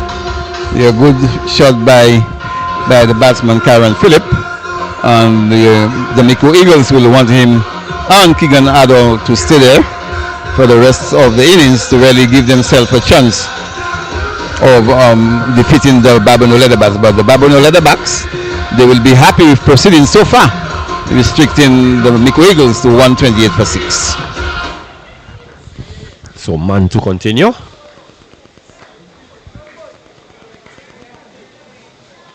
He will be bowling to Keegan Arnold, who got a life in the first over of Joshua Mann. He was dropped by the captain Siobhan Joseph. And this one is high up in the air. Possibility of a catch. No, it has. We were not certain, but 6 runs. It was over the rope on signal 6 by umpire Cesar de Coto. So a good blow struck there by Keegan Arnold. Yes, and the Micoud Eagles will be very happy with this 6 struck there by Keegan Arnold. So Mann to Arnold. And this one outside the off stump, looking to cut this one towards the backward point region. But it was a quicker delivery. And it was a play and a miss. So Mann certainly looking to mix things up. And looking to fire this one. Arnold. Another missed opportunity there again. Perhaps should just look to use the pace of the ball. he's looking for more brute force than anything else. And this one was hit beautifully. One bounce over the extra cover region for 4. So certainly this time this one was right in the arc, and he threw the bat at it and got full value for his shot. That was a superb shot by Keegan Arnold. A ball outside the off stump. He had the whiff and he drove swiftly through the extra cover region for 4. Lovely shot by the young man. So man has gone for a 6 and a 4 in this over. And this one looking to heave over the long on region, only succeeding getting it to Sipal, who is on the long on boundary, of 1 run resulting. So 5 deliveries gone so far. Man would certainly want to finish this over well. He has gone for 11 so far. So he certainly would not want to consider boundary of the final delivery in the over. And this one, Kyron Phillip looking to heave this one over the mid-wicket region. And it has gone, he has missed it, and the wicketkeeper again, Alex Joseph, having a poor night, conceding 4 byes. So the Micoud Eagles will be very happy with another boundary. They don't care how it comes, and so they will want to push on for the last 4 overs. Keegan Arnold is well set, and the other batsman, Kyron Phillip, who is looking to be very innovative, and they will want to continue and give themselves a fight in total. But the Babonneau Leatherbacks, they will want to take 1 or 2 more wickets to put the pressure back on the Babonneau Eagles, on the Micoud Eagles. Sorry. Yes, so another expensive over there. Some 15 runs was considered in the last over. So Canel Cock, who has been brought back into the attack, replaces Ulysses Gustav. Elcock, his first 2 overs, he considered 16 runs. So he's going at 8 and over. 143 with 24 deliveries left. They certainly would hope that they could get at least another 40 runs. Oh, what a wonderful shot there by Keegan Arnold. Down on one knee, but this one was angling down the leg side. And this one was played over the backward square region for 6. So delightful shot there by Keegan Arnold. Yeah, high class shot by Arnold. And he's beginning to look dangerous. And the Babonneau Leatherbacks will want to see the back of Arnold in a hurry, but at the moment he's going great guns, and so he will want to continue. But good batting there by Keegan Arnold. So with that 6, he has taken his personal total to 43. So 7 runs away from what would be a deservedly half century, and the Eagles, they are 1 away from 150. So that would be a good psychological mark for them. I think with 23 deliveries left, as I indicate, they would want to get another 40 runs clearly to give themselves a decent total to fight with. And this one is hit uppishly, but it's going to fall way short of the fielder. Man, it looks like. No, it's not man, but the fielder coming off the long off boundary. So 150 in 16.2.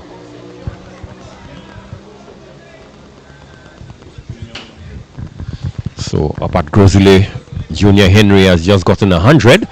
Short delivery outside the off stump, and Kyron Phillip just helps this one over Tyler Sokwa at the short Ferdman region down to the boundary for 4. So good intelligent batting there by Kyron Phillip, and he's dealing in boundaries. He has 3 falls so far in his knock of 12. Yes, so runs coming from both batsmen, and so it's a very good thing for the Micoud Eagles, and so they will want to continue but the Babonneau Leatherbacks will want to see the back of one of these batsmen.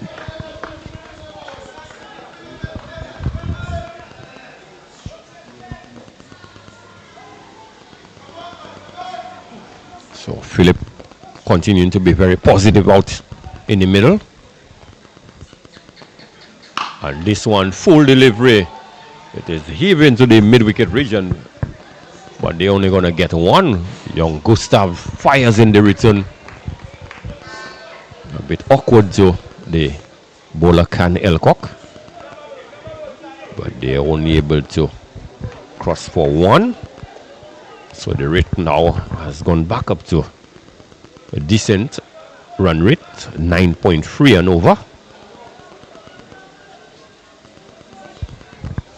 So 155 for 6, 16.4 overs completed so far.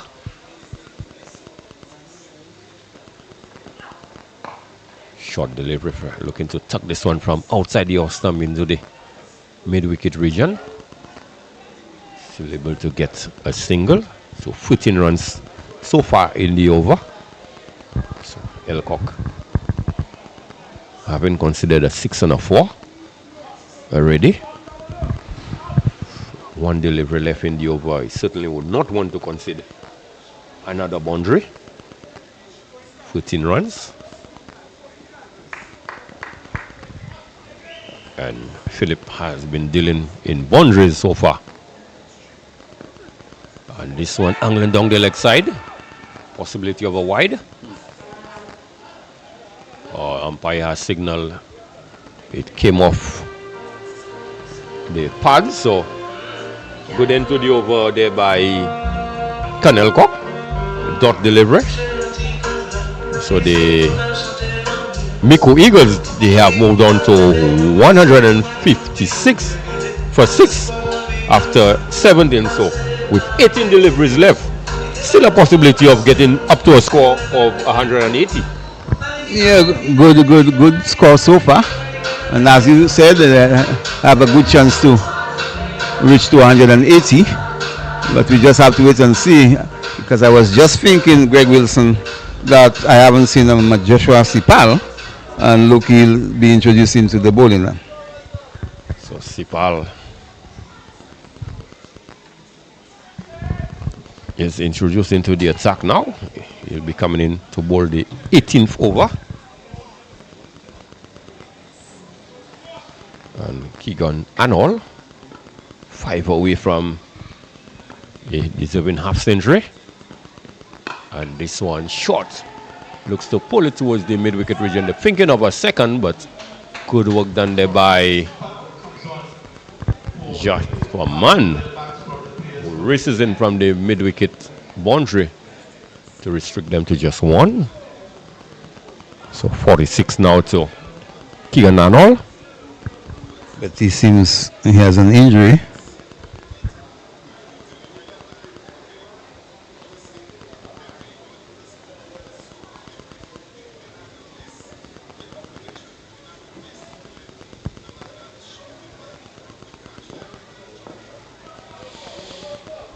So Arnold looks to be in a bit of discomfort. He's limping around. Certainly. Sipal to Chiron, and looks to pull this one, possibility of a catch, and yes, he was crumped to a room looking to pull this one towards the mid-wicket region. Only succeeded in presenting a relatively easy catch to Tyler Sokwa at the short fine leg region. So another timely blow again struck by the Babonneau Leatherbacks just when we thought that Philip would have come in to provide a bit of fireworks for the Eagles in the back end of the inning. That was not to be. So 13 of 6, and with that dismissal comes in the veteran Alin Prosper. Yeah, good blow struck there by Joshua Sipal, and the Babonneau Leatherbacks, they'll be very happy to see the back of Kyron Phillip. But as you said, the veteran Allen Prosper, and we know he can be very destructive. So let's hope for the Micoud Eagles from a standpoint that he can get a few sixes for them. But at the moment, the Babonneau Leatherbacks, they'll be very happy to get another wicket.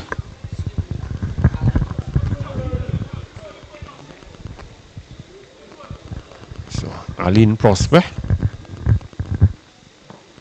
Short ball and he's into position. Possibility of a catch. Cornell Cock comes off the square leg boundary, but the ball falls agonizingly short of him. So Prosper is off the mark. So good delivery there by Sipal. So Arnold has been out there for some 42 deliveries. So he is the well set batsman there. He would need to be there until the 20th over. So 4 runs away from a deservedly 50. So can he get those 4 runs to bring up a half century? Sipal continues. And this one is short. Not only is he going to get 4, he's going to get 6 in the process. So what a shot to bring up the 50. Shots wide outside the awesome. And he really threw the kitchen sink at this one. And the ball traveled all the way into the stand. So a delightful shot there to bring up his 50. Great shot by Keegan Arnold. Both feet was off the air. And what a magnificent shot by the young man. And a good 50 by Keegan Arnold. And so the Micoud Eagles will want him to stay until the end, although he's carrying an injury.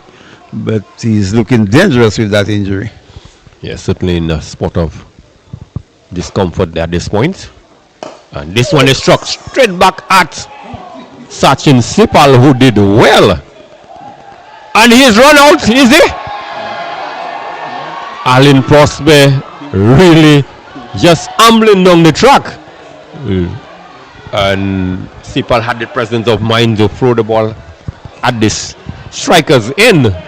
And he almost got himself run out. So not good cricket there by Aline Prosper. But Sipal, this one was struck hard back at him. It was more, I think, taking evasive action than looking to take a catch. Yes, and he was very lucky not to hit in the face there. So Keegan Arnold with that injury, but he's looking very dangerous and he's batting very well. He's playing a good knock for his team. And as I said, they will want him to continue until the end to get a good score to defend.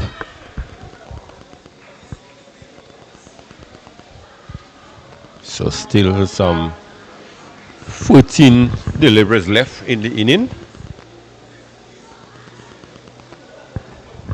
The Eagles need to back themselves to get at least 15 runs off those 14. And this one is struck back past the bowler, uppishly, but falls way inside the 30-yard circle. And Arnold really in a spot of discomfort there. He just hobbles his way back to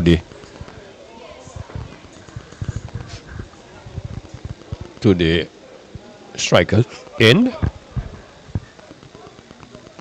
So another productive over there for the Micoud Eagles. They lost the wicket, but they did get some 10 runs coming off the over. So 166 for 7. So 12 legal deliveries left, Joseph Denmark. Can the Micoud Eagles get perhaps another 20 runs? Yes, after they took some time to get to the 100, but now they have raced on to 166, so they will feel a little happier now, but they will need a little cameo in the last 2 overs to get to almost 190. So let us just wait and see. But the Babonneau Leatherbacks, they will want to take another wicket to really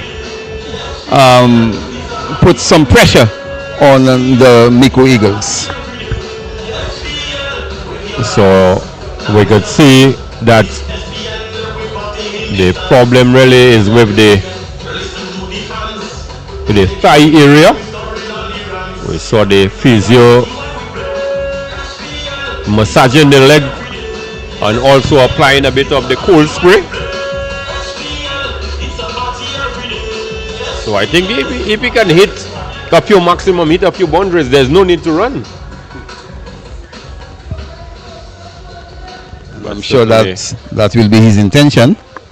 Certainly we could see him hobbling. It's not... Well, he's at the non-strikers then, and Alan Prosper would be the one to be up against. Is it Sukwa? Yes, bowled is 3 overs. 2 for 18 so far. So he's going at 6 and over. And Alan Prosper plays this one up in the possibility of a catch. And again it is dropped by the captain, Chauvin Joseph. So really, Joseph not leading by example at all. This the second relatively, what would say an easy catch. At that level, Joseph and Mark, one would have to say this was an easy catch. But although they'll tell you no catch, it's an easy catch. But at that level, that should have been taken. The second chance being put down by Chauvin Joseph, the captain. And so not good catching at all by him. Arnold will be swinging for the heels now.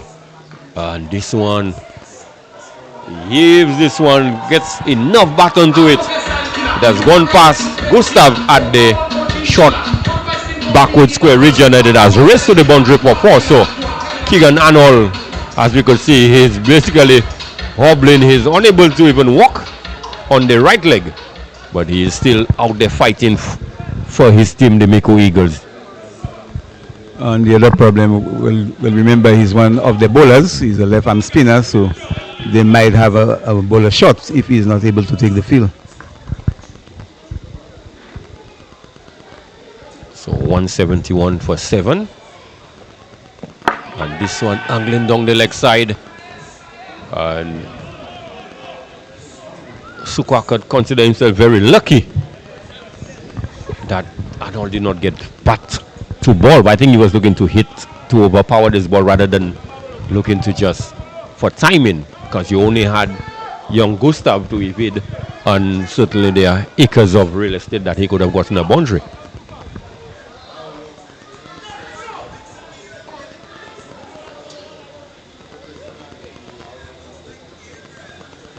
Oh, and this one is right in the arc of Alan Prosper, and he whips this one up about middle and leg out of the stand for 6. So 178 for the loss of 7. Good shot there by Alan Prosper. Marvelous shot by Prosper. A ball on his pads, and he flicked it over the deep square leg area for 6. So a good shot by the veteran Alan Prosper. And Tyler Sukwa will want to bowl a more off stump line.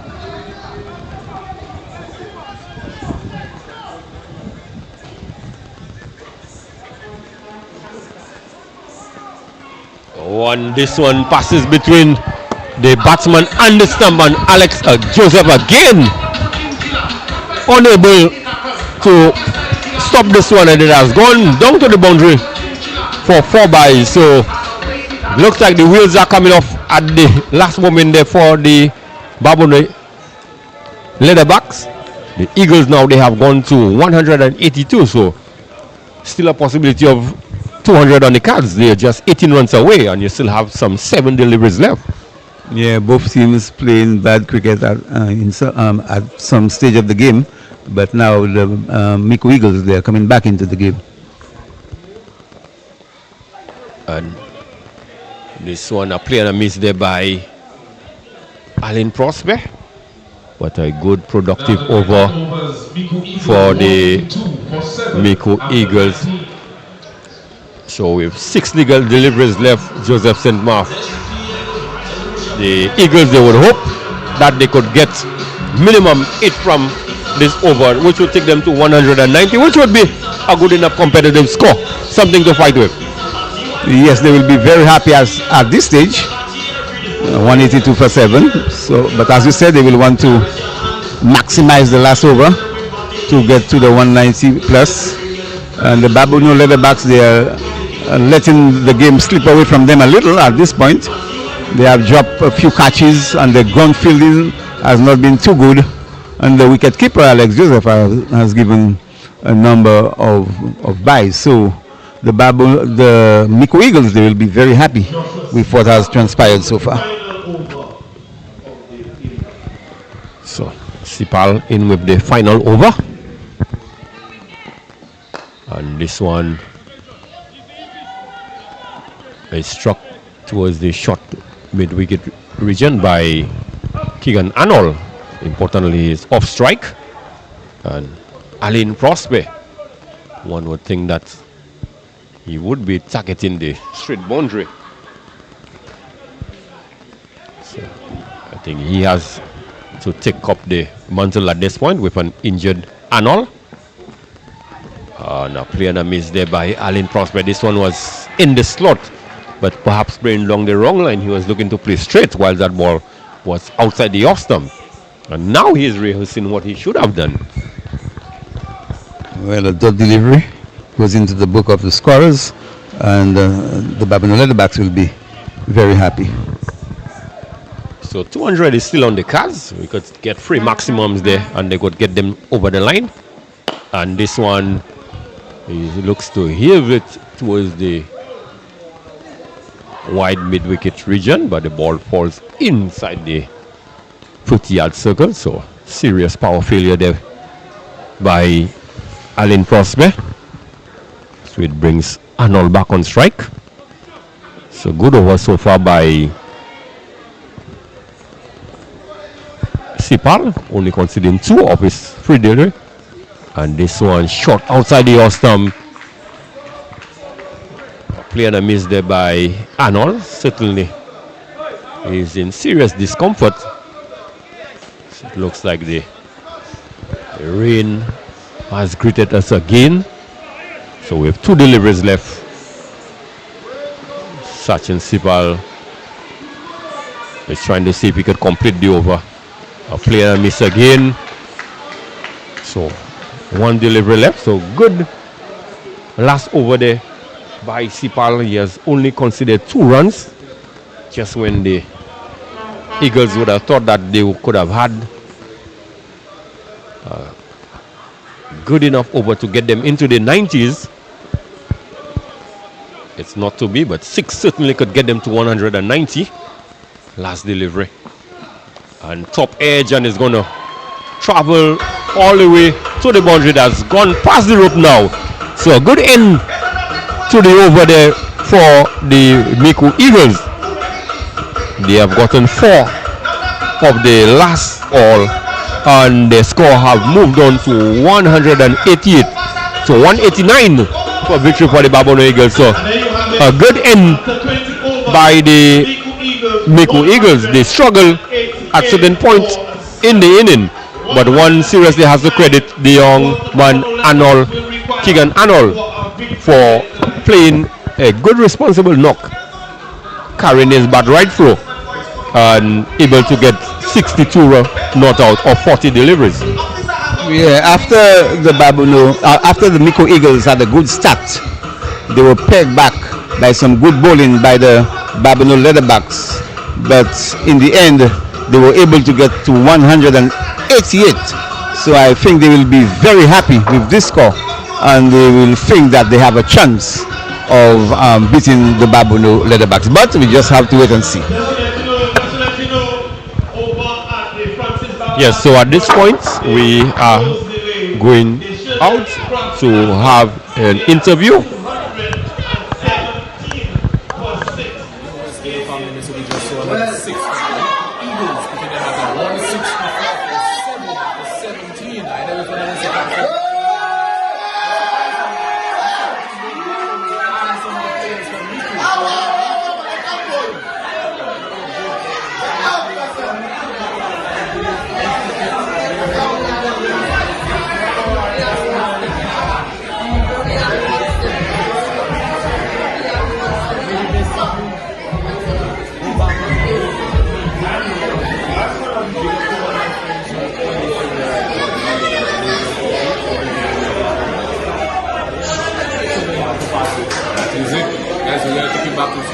Let's see who's going to win tonight's matchup. Micoud, this is Babonneau. All right, We just scored another 6 so far. They put in another 149 for 6 sacks for 16. My brother, you still feel they will beat Babonneau tonight? Of course. How you mean by 10 runs?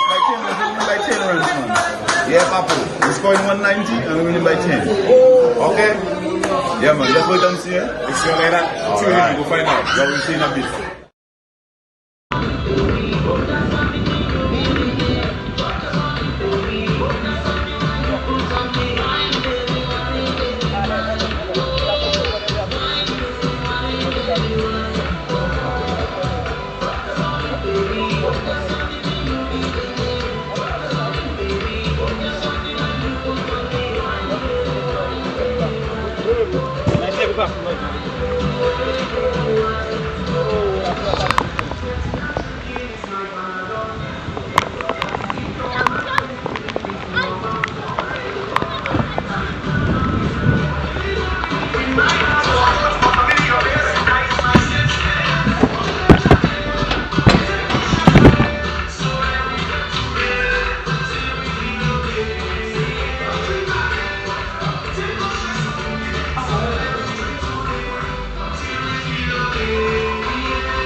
Wait, if you say something, the people on the TV behind it.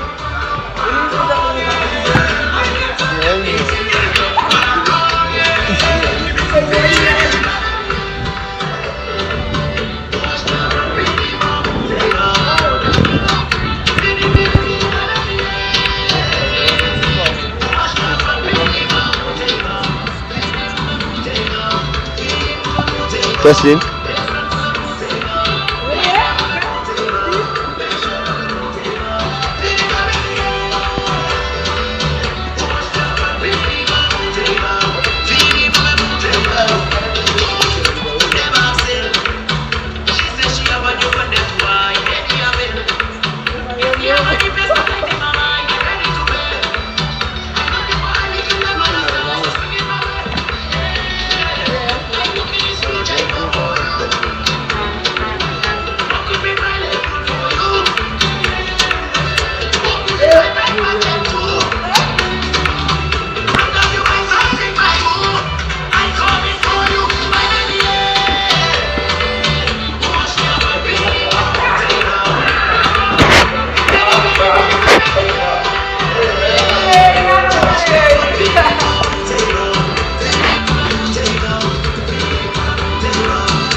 Is respect for me. Strong in a party, me and the baby, proving a darling, proving a darling. The music seasons, and we feel it. I ain't ashamed to say, every night and day, don't away, don't to party. I want to love you right, yeah. I want to wait, don't to party.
Shake something, not all the girls in the world.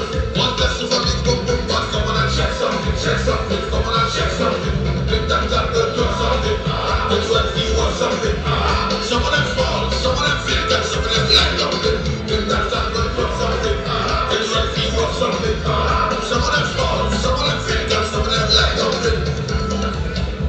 Particularly here before you gotta handle it with mystery. You like to me, I'm really smart about my toes in your mouth, you like that. Watch my Whoa!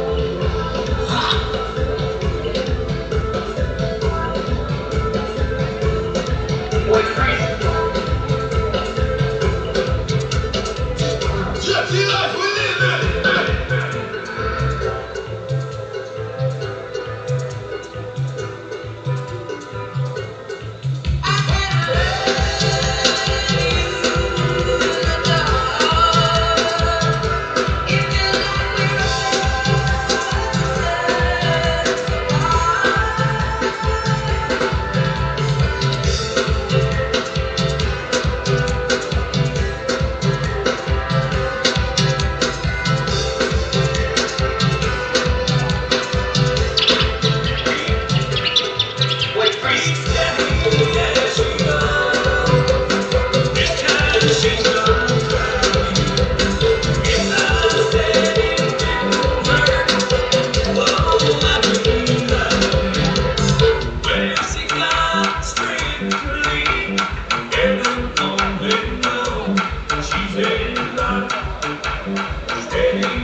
Alright, get something.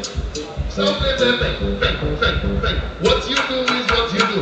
What you see is what you saw. What you say is what you said, so you don't care because they're getting from up. Where you go is where you went. Time you go is time you spend. Money you make is your own money. Just sit down, bubble and Yo, gentlemen, a little instruction for the ladies again, right, ladies? Tell your money, tell your walk, tell your baby, tell your grandma. What's your money? Tell your baby, tell your children, tell your family, tell your function, tell your baby, tell your money, tell your good, tell your money, what's your money? I want to make the ladies in the back. They pull my dollar, mother back. E-I-E-I-O, I don't have fun, there was two young. E-I-E-I-O, say they know how to think, they know how to talk. Put that together, make your just think that way, tiki-tiki, that one, then like that way.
One thing I lose pension of 1,000 to 1,003. When I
We'll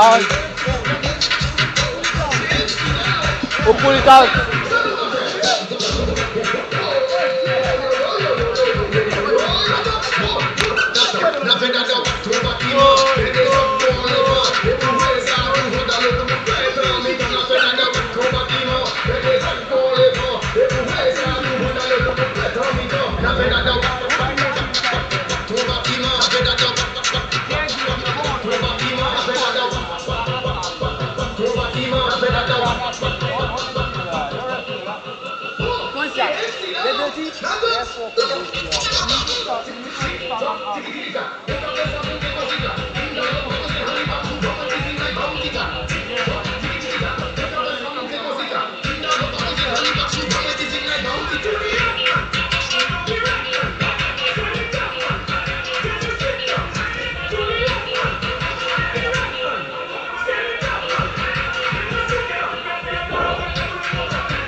Ladies and gentlemen, just a reminder as we get ready for the second inning, you can get your jerseys at a discounted price at the games here and only at the games. You get them at a discounted price.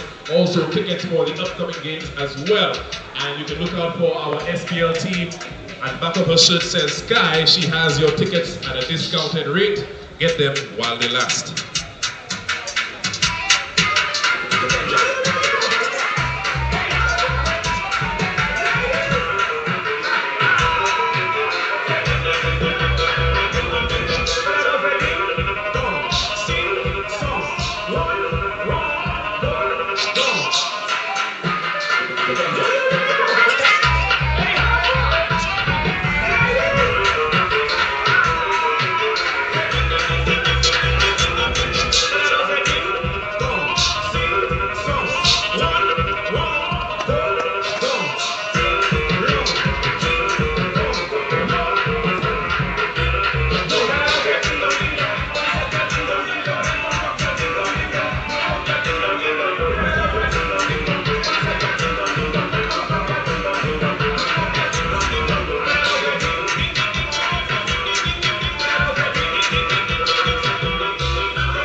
It's a party every day. SPL with your hands, now with your hand. This SPL we party in distance. It's level cricket, listen to the fans. We taking wickets and we scoring all the runs. It's a party when we play SPL. It's a party every day. SPL. It's a party when we play SPL. It's a party every day. SPL. This is party cricket, time to have fun. We get every minute the boundary must come. One mission united, fans at the gates. SPL, it's 7 night days. It's a party when we play SPL. It's a party every day.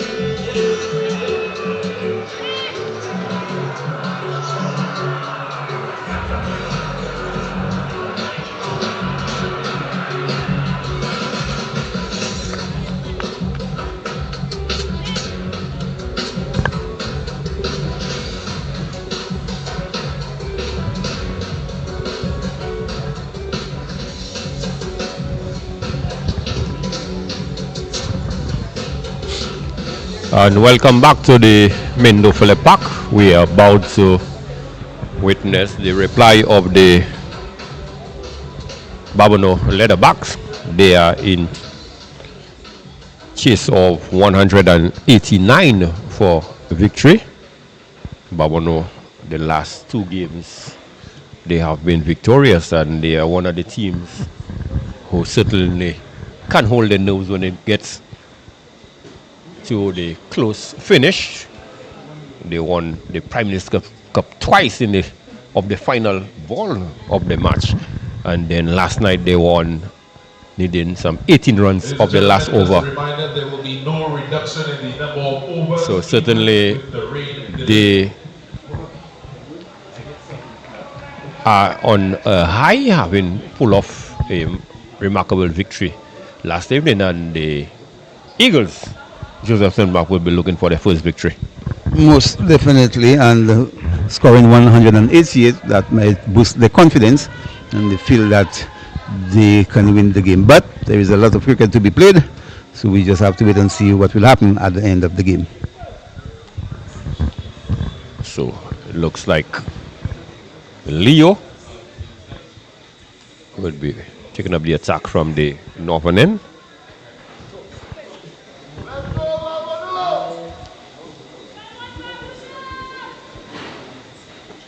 And first delivery, this one, sharp delivery, and Dean Edward just guides the one for shot of Mervyn Wells at the short footman, unable to put his body on the line, and the ball races through the boundary for 4. So good start there by Siobhan Leo, but not ably supported by his fielder. This is the captain of the Micoud Eagles, Mervyn Wells. He should put his body on the line as the captain of the team and take a blow for the team. Good start by Leo, but 4 runs to the Babonneau Leatherbacks. Good sharp delivery there. Then Edward certainly was late on this one. By the time he completed the shot, I think the ball was already in the keeper's gloves.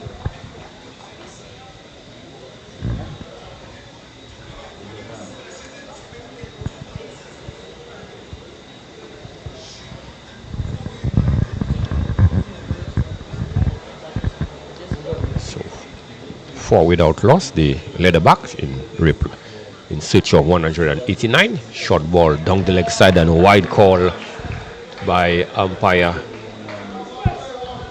Leo Amide.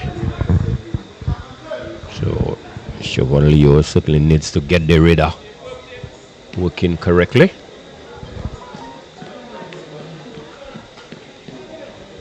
And Greg Wilson, we have a fielder helping the the Micoud Eagles. Good delivery there, brings him in defense, pushes it to, looks like Kuston, no, Sami, Mulan Sami.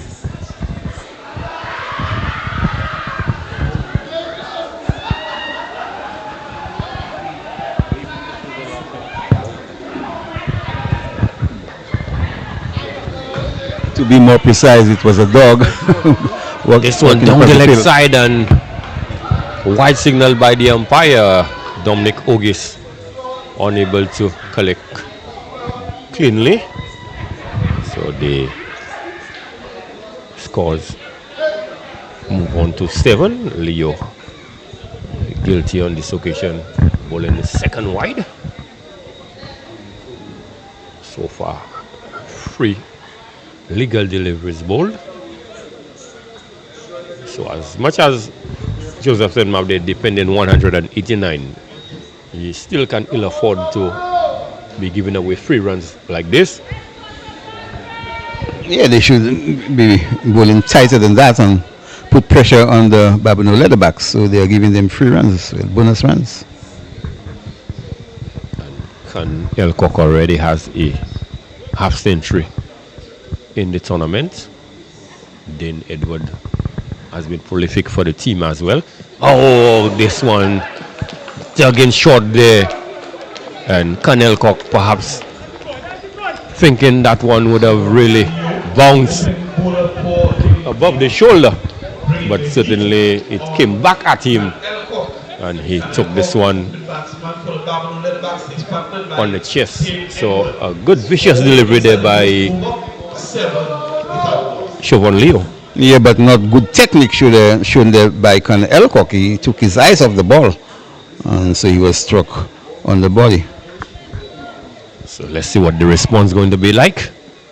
And this one is a full ball, struck back at the bowler. Valiant effort there by Leo, because it's never easy for a bowler to take a return catch, especially a fast bowler in his follow through. So a split second, your head is down, and by the time you raise your head up, that ball is traveling back at you. So he did well to get a hand to it, but it would still go down as a chance.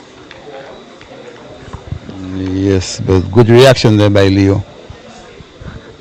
So Leo to Can Elcock, and this one short back in the way, looking to force it through the offside, but no run resulting. So good end to the over there by Siobhan Leo. We saw a few erratic deliveries down the leg side, but conceding 7 in the over, it's still a good, decent over completed by Siobhan Leo. Yes, not a bad over by Leo, considering they are defending 189.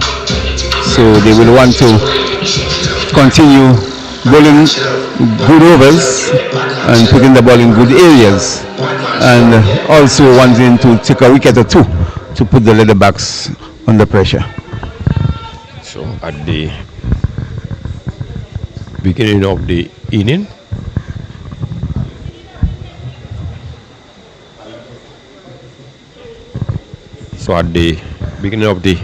the Leatherbacks, they would have required a rate of 9.45.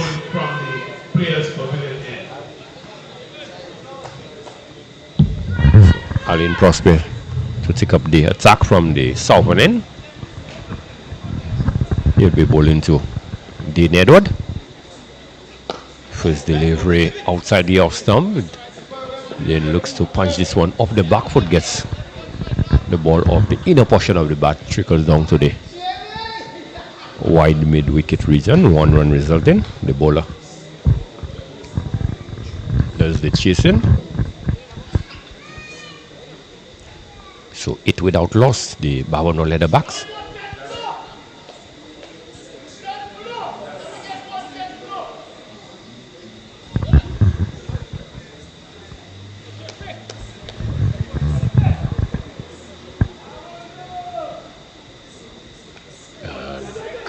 Looking to heave this one, gets on the edge. The ball travels quickly to Ted Jonas at the short backward square region. No run resulting.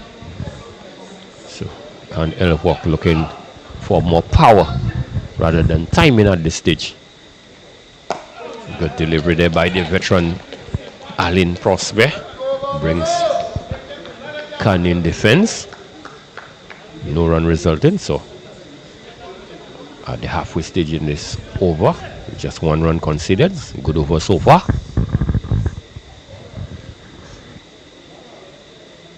And this one can't heave this one over the wide mid wicket onto the stands and into the car park for 6.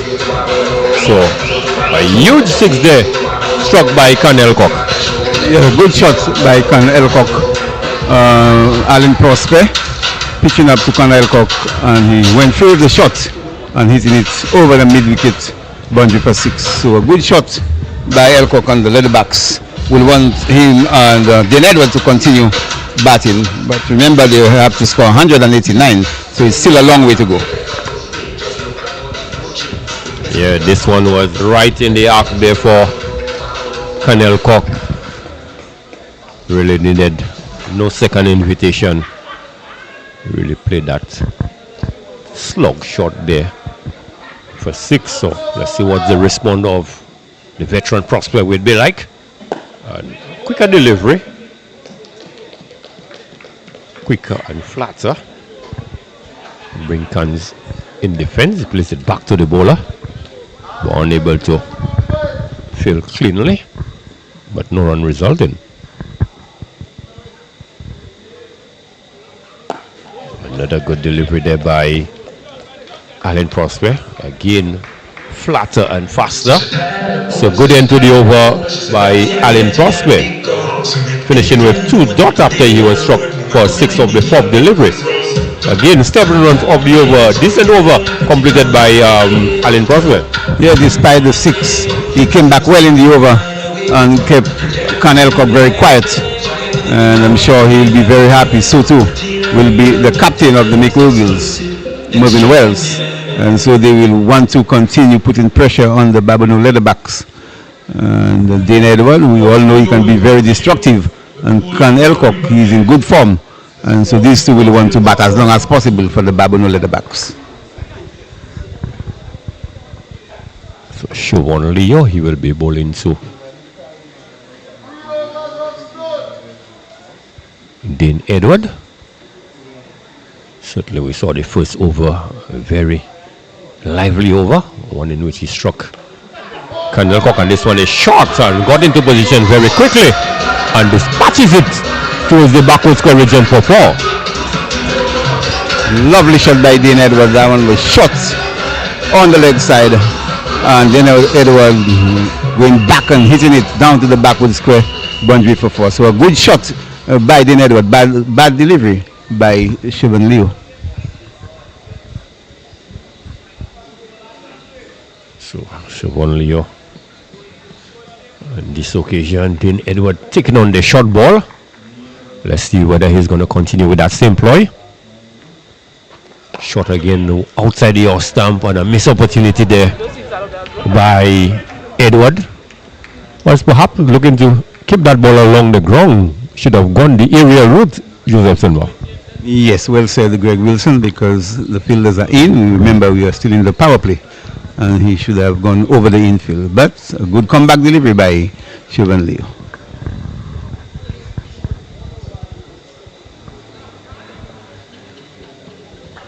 So Leo has aborted his run. Certainly perhaps we're not clear as to what exactly he wanted to do.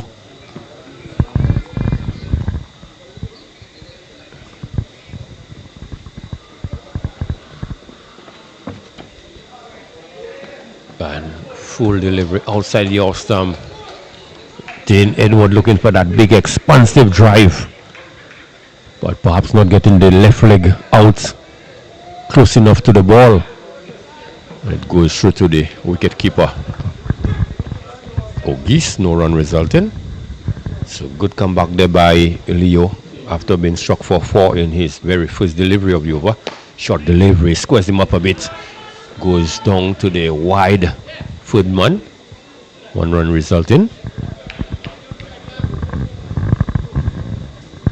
So Siobhan Leo, after conceding 4 of the first over there,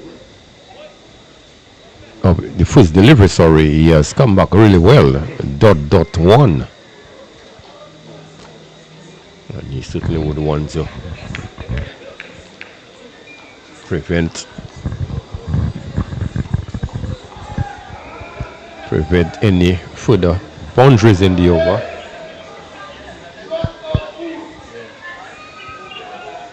Short delivery, and on this occasion, Candlecock has taken him on, and this one has gone high and long over the backward square boundary for 6. So on this occasion, Candlecock was camping on the back foot, waiting for the short delivery, and he dealt with it.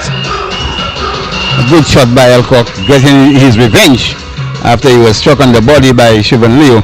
This time he was ready for the short ball and really played a magnificent hook shot over backward square for 6. So Siobhan Leo coming in for some stick in this over. He has gone for a 4 and a 6 now. He is considered 11.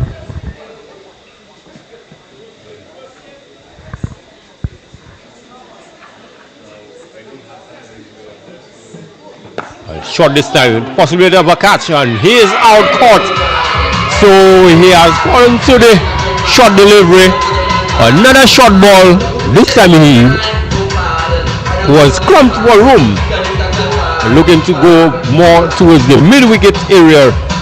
And ball came off high off the bat and presented a relatively easy catch to Mulan Sami. So the Leatherbacks, they have lost Can Elcock for the loss of 6, 19 for the loss of 1. A big blow struck there by Siobhan Leo after he was being hit by Can Elcock over backward score for 6. He presented another short delivery, but this time Elcock was crumped for room and he succeeded in playing the ball to Mulan Sami in the short square leg area, and so the first wicket going down for the Babonneau Leatherbacks, and the Micoud Eagles, they will be very happy to get an early breakthrough. Sure. So Alex Joseph, who certainly had a torrid time behind the stump with the gloves. One would hope that he can make up for the few blunders we saw behind the stump with the bat, because usually Joseph Maff, if you bowl well, you tend to bat well, and if you have had a terrible time behind the stump, there's a possibility it might carry on onto your batting as well. Yes, well said.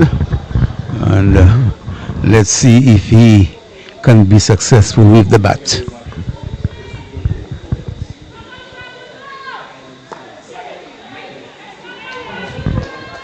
This delivery there by Alan Prosper, really crumping Dean Edward for room, was probably looking to access the offside.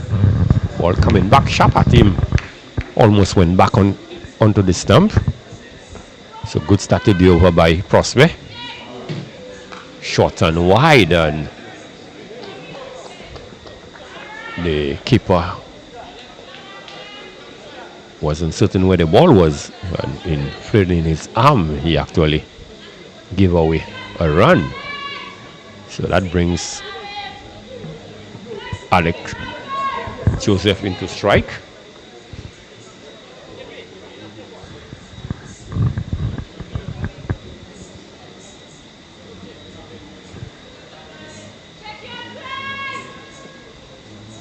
And he goes big outer edge, and missed there by the keeper. Ogis came up a bit too early there, Joseph Senma. Yes, and Alex Joseph really playing an ill-advised shot. He just came in and he's looking to hit that ball over mid-wicket. Well, so perhaps he's been given a responsibility to go and attack in the power play, because there's only one way Alex Joseph knows how to play, is to put back to ball. So certainly if he's out there in the power play, he can get you a quick 30-40 runs. But he's not going to use up too many dot deliveries. That's the one thing about Alex Joseph. Okay, I get your point, but my opinion is a bit too early for that.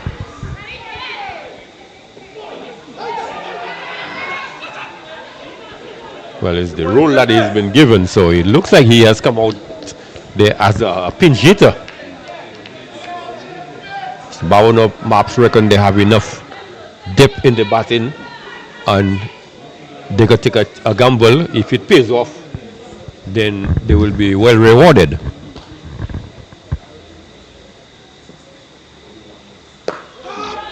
Good delivery there by the veteran Alan Prosper, keeping Joseph in check.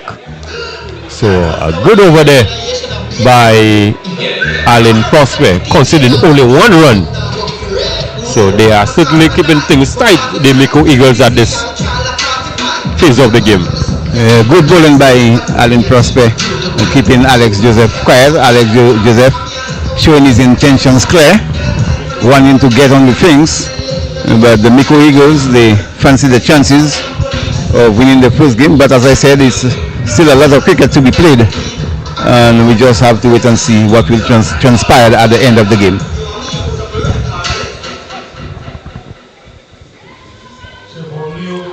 So Leo continues from the northern end. Certainly the last over he was dispatched by Edward very early in the over. And this one, quick delivery there. Scoring Edward a bit. But Edward pretty much equal to the task. Defends this one well. So certainly Siobhan Leo is really bowling quick at this point. Oh, again, Yorker length delivery. Full outside the off stump. So good bowling there by Leo. Fast and full. Not giving the batsman a chance to get any elevation on that shot. So 27 for the loss of 1. So the run rate 6.23 and the needed 9.47 at the beginning of the inning. So the rate certainly would have been above 10 by now. And this one comes off the inner portion of the bat. It's traveled close to the backward square boundary. They're able to scamper through for 2. So 29. And Alex Joseph has gotten off the mark now. He's on 2.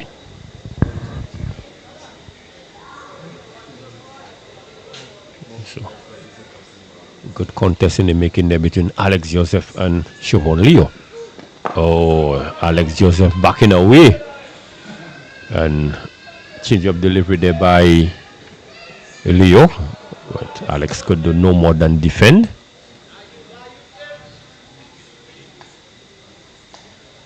So Siobhan Leo certainly not the one-dimensional player, bowler.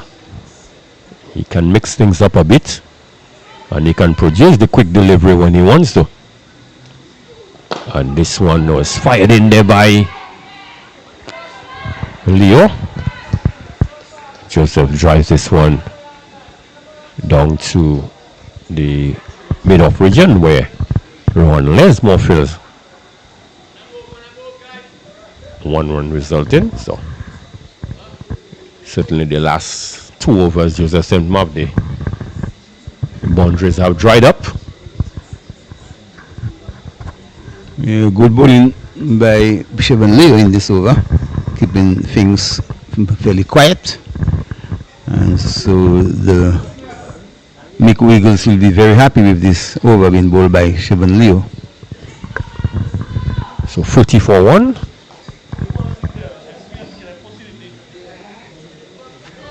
4.5 overs bowled so far. And this one is up in the air. Possibility of a catch, but it's going to drop safely. It was always going away from Sammy. So good end to the over there by Siobhan Leo. Created a half chance. But 6 again of the over, so the bowlers for the Micoud Eagles, Joseph Senmab, the last 3 overs, they have not considered a boundary. Very good bowling by the Micoud Eagles, and they will want to continue to apply the pressure on the Babonneau Leatherbacks batting, and so far they have done very well indeed.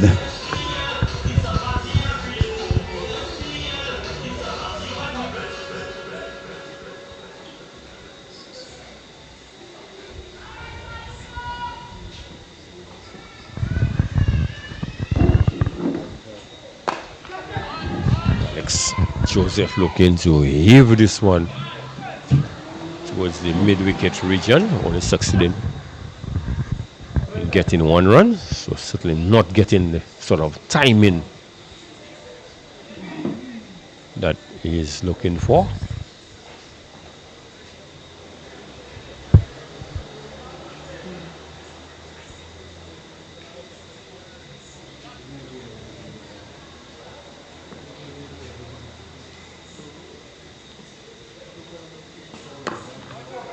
Short delivery there. Possibility of a run out. No. Good single taken there by Joseph and Dean Edward. Good communication. So they have realized the boundary have dried up. They need to take every available run. Still good tight bowling there by the Micoud Eagles. Alex Joseph unable to cut loose. 4 from 8. And this one again looking for brute force and not any time in losing the ship in the process. So Alex is really having a tough time with the bats out in the middle as well. 4 from 9. Yes, unable to tee off as yet. Backing away and only gets it to Wells at the extra cover region. So Alex is unable to get the ball past the 40-yard circle. And this time he tugs this one towards the mid-wicket region where he finds the fielder Sammy. 1 run resulting, so Alex really is struggling with the bat at this point. 4 from 10. So if he was sent out to do the pinch hitter's role, it has not come off at all.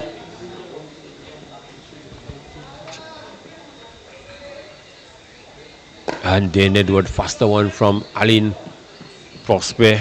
He did well to keep this one out.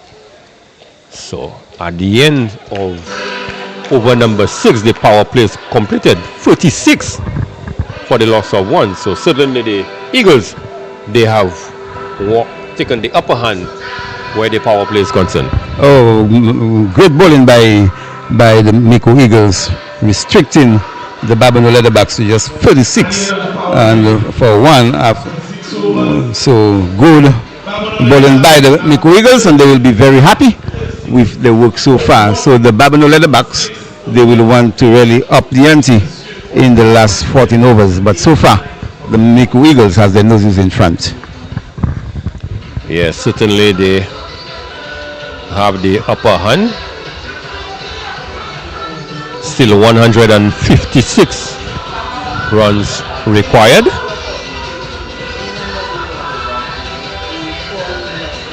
So they would need to go at a rate of 10.92.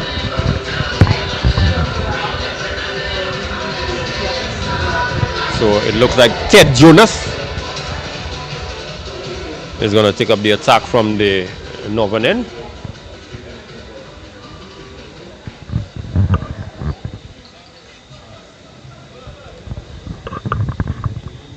So Ted Jonas would need to keep things tight. We had Siobhan Leo, who operated earlier on from the northern end and kept things tight towards the back end of his spell. And this one is Hoik in the air. Is there a power failure? No, it has gone all the way into the stands for 6. So at the fielders, Joseph and Map, at the converging towards the mid-wicket region, thought they had a chance. But with that strong breeze, I suspect, that's what took the ball into the stand. So good start to the over there by Dean Edward. Yeah, good blue stroke there by Dean Edward, hitting that over mid-wicket for 6.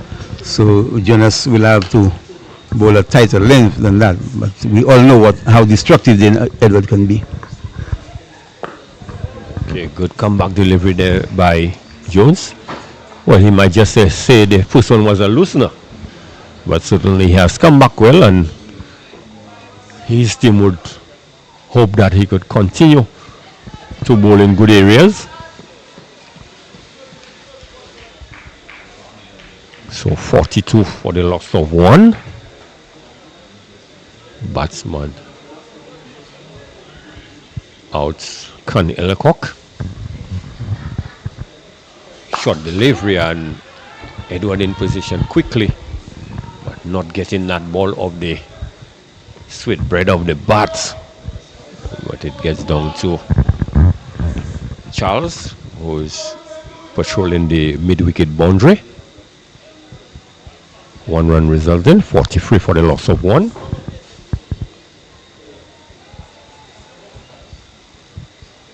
So with that single, the struggling Alex Joseph is on strike. 5 from 11.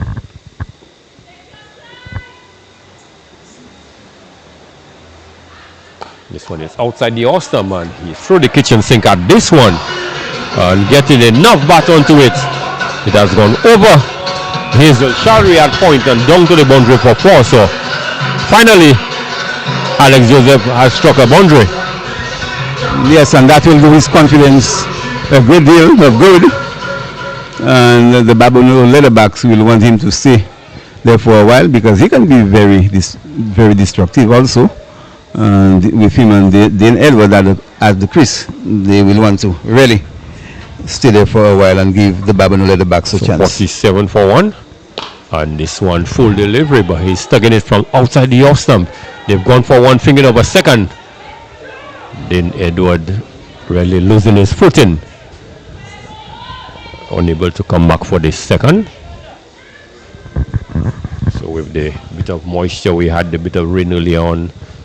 It may have been a bit of surface moisture there still on the adjacent wicket. We saw him losing his footing. So 48 for the loss of 1, 6.5. Ted Jonas would want to end well. Good delivery, forcing the batsman onto the back foot. Dot ball to end the over. So his first over considered some 12 runs. The Leatherbacks 48 for the loss of 1. The Babonneau Leatherbacks, they will be happy with this over by Ted Jonas. They got 12 runs off it, so they are up there with the scoring rate or with the asking rate, so they will be very happy at the moment. But the Micoud Eagles, they will want to take another wicket to put some pressure on the Babonneau Leatherbacks.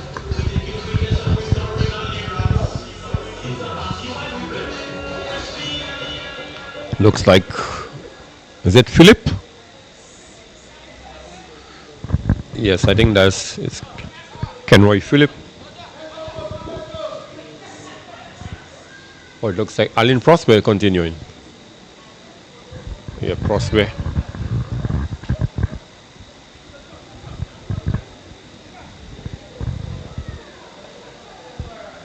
Alan Prosper is into his final over. So far, he has bowled his 3 overs for 12 runs, so he's going at 4 on over. So this is good work done there by Alan Prosper.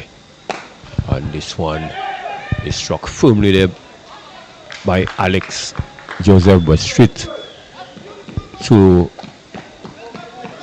looks like Ron Lesmore and the wide cover region.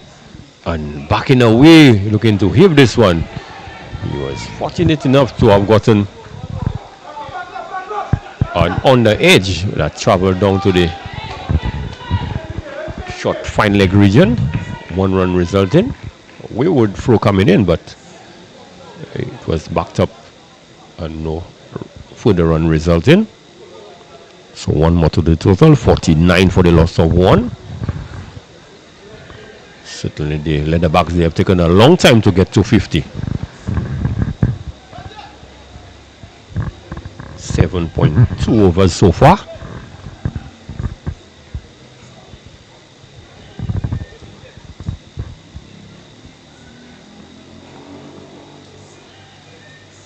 So Dane Edward forces this one. They've gone for 1, thinking of a second.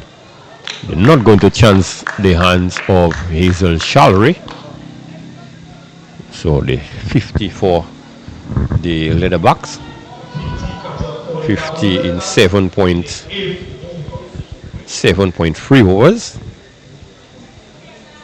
The Eagles, they got their 15 5.2, and this time Alex Antoine has gotten hold of this delivery. This one was right in his act, and they posited it over the wide long on region for 6. So good lusty blow struck there by Alex Joseph. Alex Joseph beginning to get into his work. And after struggling a bit earlier on, now he's beginning to hit some boundaries. And I'm sure Captain Alex Joseph and the rest of the Babonneau Leatherbacks team will be very happy with Alex Joseph's batting at the moment. And then Edward at the other end will want to give him good support. So the Micoud Eagles will want to see the back of one of these players because they can be very, very dangerous.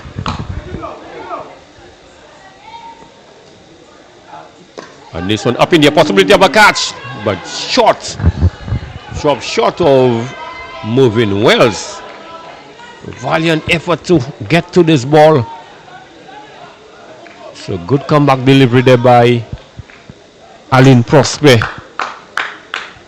But Alex Joseph, after striking that lusty blow, I'm certain he would want to continue.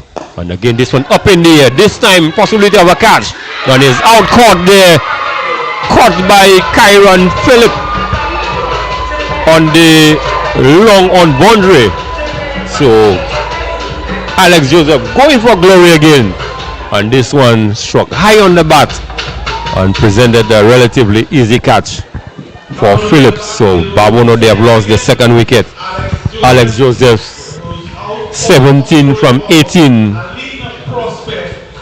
So it was one would say a struggling knock for Alex. Yes, he was really struggling, was able to hit a few lusty blows, but at the end, Alan Prosper will be very happy to get his revenge. So certainly Alan Prosper is having the last laugh.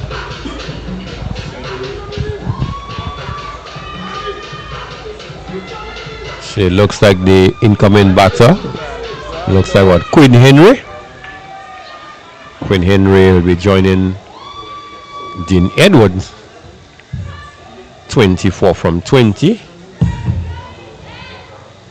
It has not been the more explosive innings we know Dean Edwards could play. Remember in the Prime Minister's finals, he had gotten a knock of 90 odd.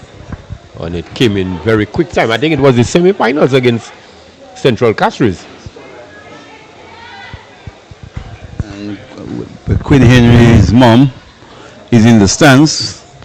Quinn Henry's mom is in the stands, so he will want to give his mom something to chat.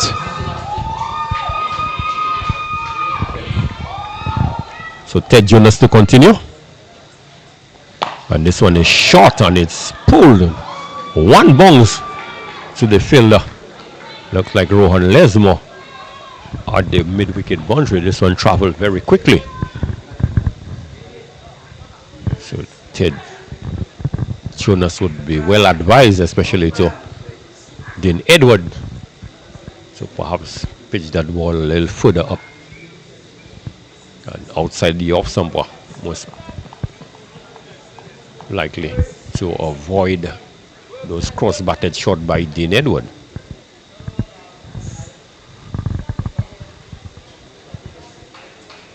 So Quinn Henry, as we heard from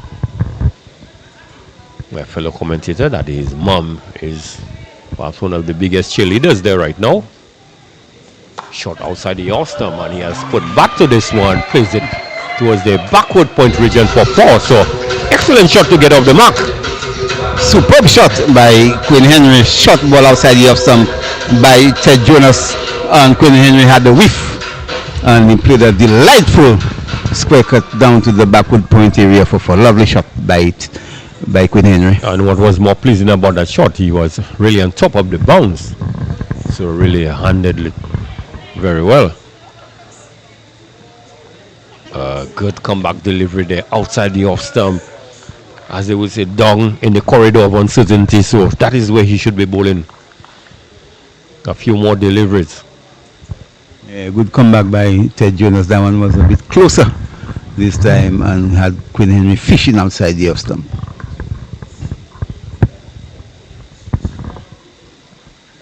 Another good delivery there, but just comes forward and drops this one. Travel towards the short point region where Hitul Sari unable to prevent the single.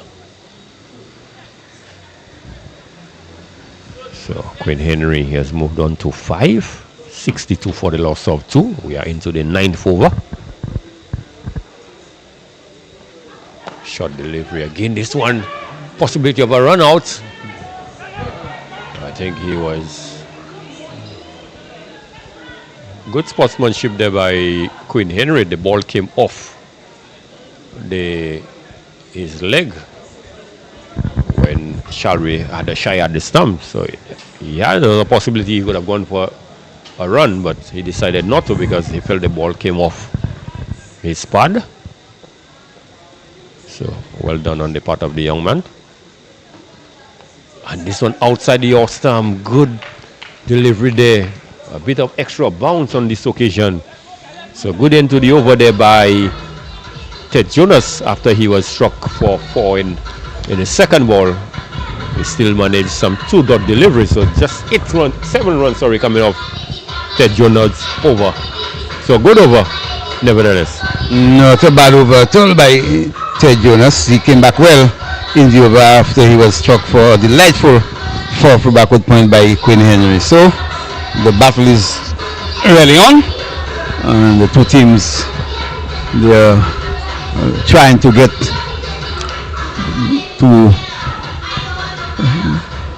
what will be a good victory for either of them, but there is only one team that can win. So we'll see what will happen at the end of the game. So Kyron Phillip sporting the jersey KP.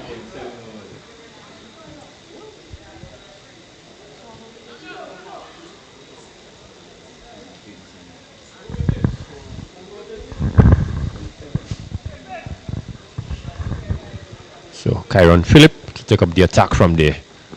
So short delivery there, quick, and the square leg umpire is showing one above the shoulder, and the presiding umpire is showing wider. So I think the umpire, well, he has not reversed the decision, but he is indicating now it is one above the shoulder. So terrible mix-up there by the umpire. He should have had a look at the square leg umpire first before he decided it was a wide. So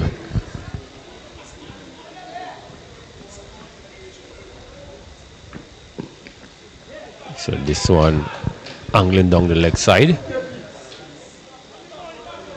and it runs into the pad, leg by signal.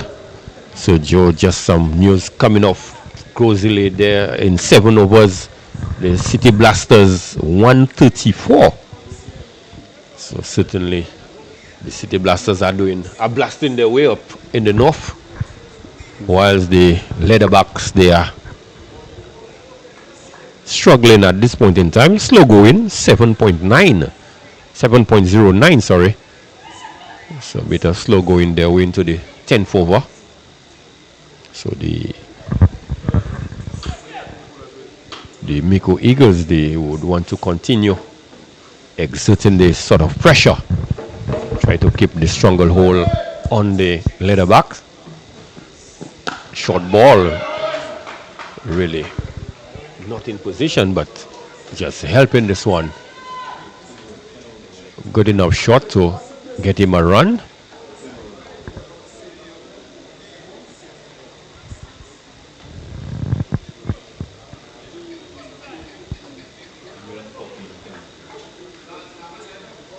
So Kyron Phillip is doing battle here at the Babonneau Leatherbacks for the Micoud Eagles. Good shot there, just getting on top of the bounce. Placed it wide of the man at the short footman boundary for 4. So good shot indeed there by Dean Edward, really using the pace of the delivery. Yeah, well controlled shot there by Dean Edward. Kyron Phillip shot and right outside the off stump, and Dean Edward getting on top of it and opening the face of the bat and playing it down to the boundary for 4. So a good shot by Dean Edward. Yes, and that forces a change in the field. The man at square leg boundary is brought into the 30-yard circle. And the short backward point. Mulan Samuels now has dropped on the boundary rope.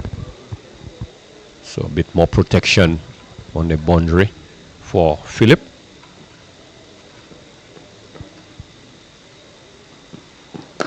Good delivery there. Dean Edward was really shaping up for that lofted drive, but this one cut back sharply. And you could see he nodding his head in approval. That was a good delivery. Good comeback delivery there by Karen Philip. That one tucking up Dean Edward. He didn't have the room to free his arms. So good delivery in the end.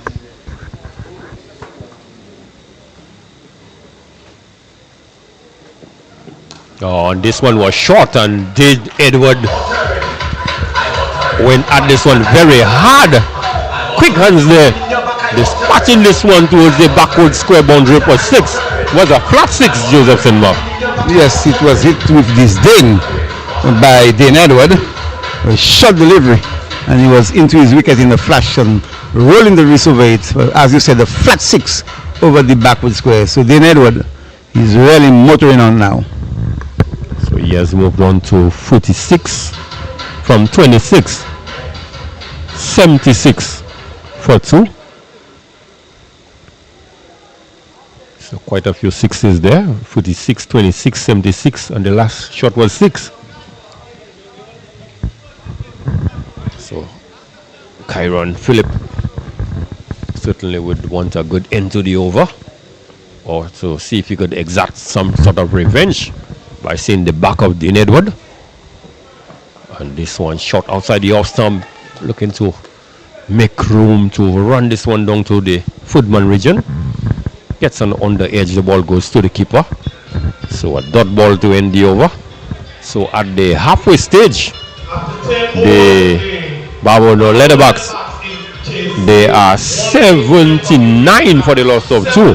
So Joseph Sedmar, who do you think would be the happy of the two teams? Well, at the moment, I can say it's even Stevens, in my opinion. And so the Babonneau Leatherbacks, they will fancy the chances because they still have a lot of wickets in hand. And we know they have some destructive batsmen to come. But the Micoud Eagles, they will want to take a few more wickets to put the Babonneau Leatherbacks under some pressure. So the cricketers are having some refreshment. We too are going to have a bit of refreshment, and we'll join you shortly. Alright guys, so we're in our second inning so far. Babonneau has just lost the first wicket. I want to ask you, my brother, who are you supporting tonight? The Leatherbacks. The Leatherbacks. Okay, so you believe they could beat Micoud tonight? I think so. I've seen them play, yeah. Alright, great. Well, in case Babonneau doesn't win, who knows? We're going to find out, but we have some prizes here for you to win. I have a very simple question for you. Compliments of Courts. I'm telling you, Courts Optical is the value you could see. Courts Ready Cash is ready when you are. What is Courts? Courts bringing value home. Hey! I know the best thing about this prize is it's going to come in very handy tonight because, boy, we have a bit of some scattered showers there. I don't know what's going on with the weather, but at least you have an umbrella, compliments of Courts, to bring that value home. All right, guys, we're going to take you to the rest of the match to find out what's going to be the outcome for Babonneau versus the Micoud Eagles.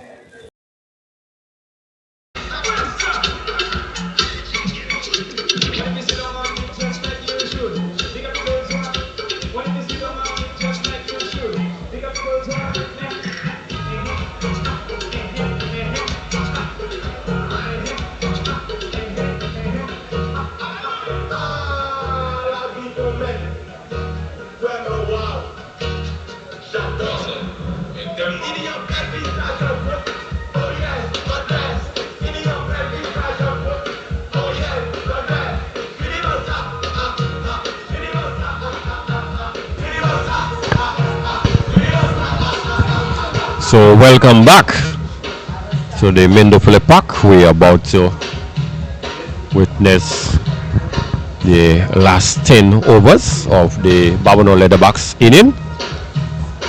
Still requires 114 in 10. 11.3 the required rate. So the Eagles, they are not out of the game, but Babonneau still with 8 wickets in hand. 11.3 runs and over. It is very much gettable with the likes of Dean Edwards still at the wicket. He's 36 of 27. So Ted Jonas to continue. First delivery. Just turns this one towards the short backwards. Square region. Sammy comes around. Can prevent the single. So the Leatherbacks, they are often running again. It's a bit slow going there by the Leatherbacks. 7.57 the current run rate. So they would have to up the ante at some point in time. This one is short. Edward into position very quickly. Hits it firmly down to the wide mid-wicket region where Lesmore does the fielding. 1 run resulting. So Edward moves on to 47.78 for 2. Oh, and the slow delivery there. It was full, but no signal from the umpire, so certainly it was below the waist. So change up delivery there by Ted Jonas.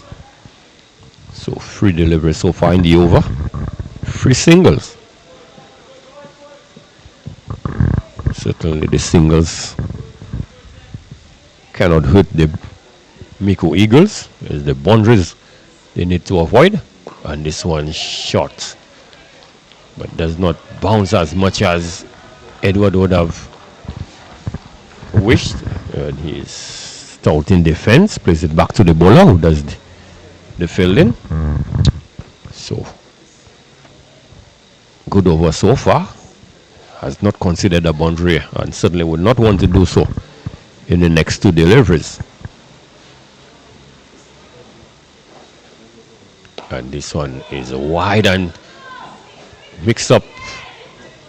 Chance for a run out, but the captain, Muffin Wells, did not want to risk throwing the ball, and Sammy would not have come across.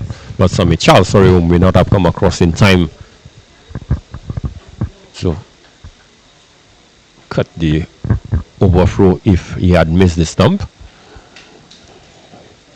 Outside the off stump, driven square of the wicket, but a 1 run resulting. So a good over there completed by Ted Jonas, only conceding 5 runs of the over. 81 for the loss of 2. So certainly the Micoud Eagles, they are continuing to keep things tight. The Leatherbacks really have not seen a flurry of boundaries that they would have wished for. But the likes of Dean Edward is still out there in the middle. You have the likes of the captain, Chauvin Joseph, to come as well. There are certainly a few persons who can clear the ropes if needs be. And the Babonneau Leatherbacks, they have a knack of winning matches in the last over or even the last ball. So I don't think they are going to be panicking at this stage. Once there are balls available, they will have hope that they can pull off a victory. He's a shadow into the attack. Slow looping delivery outside the off stump. Henry unable to put back to ball, so this one was slow in the air.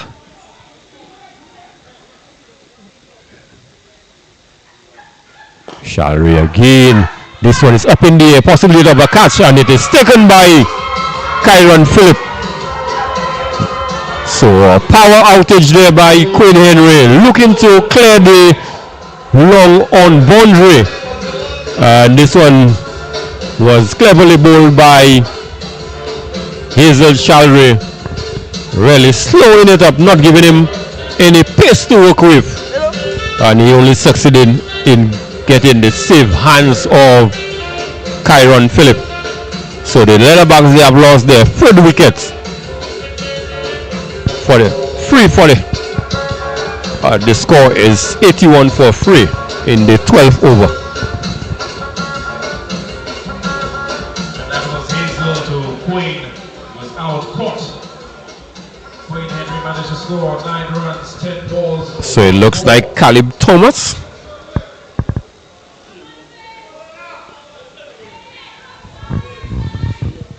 Caleb Thomas is making his way out in the middle, number 49.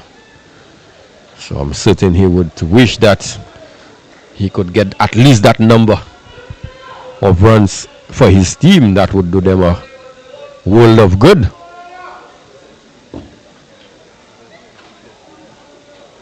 So number 138, he's in the attack. He has picked up a scalp already.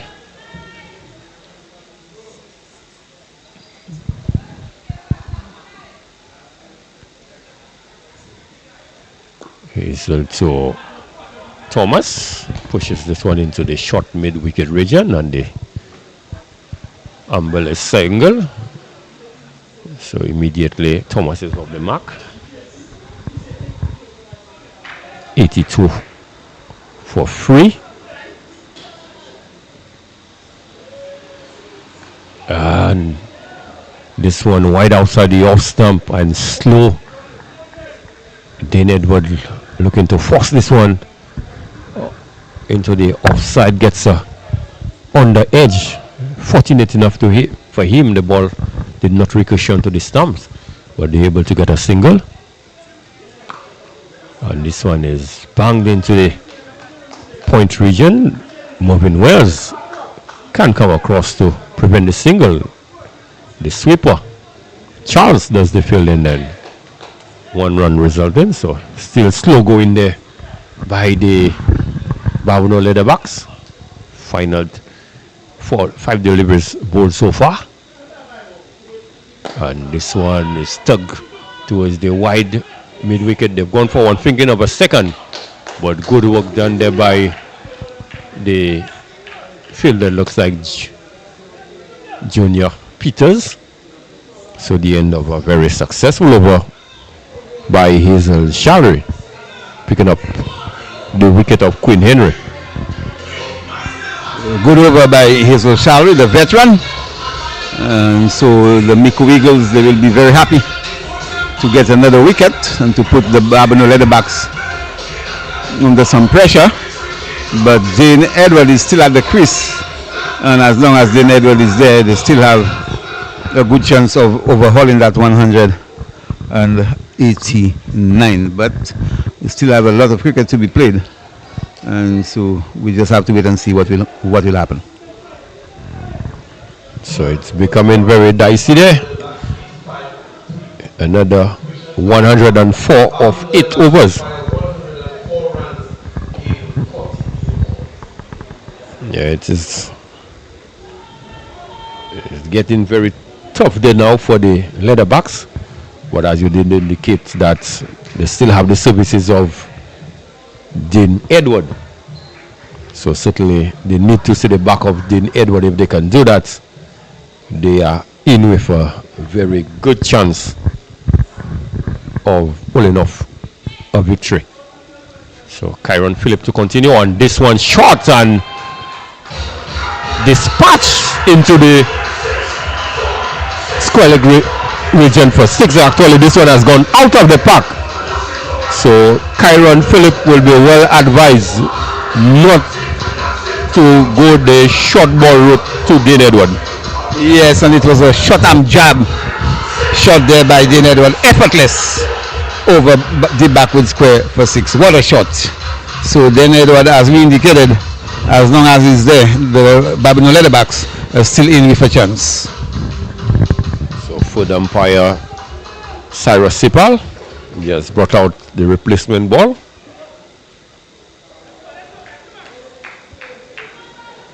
So good start to the over there by Tin Edward. He's 4 away from 50. Leatherbacks there 9 away from 100.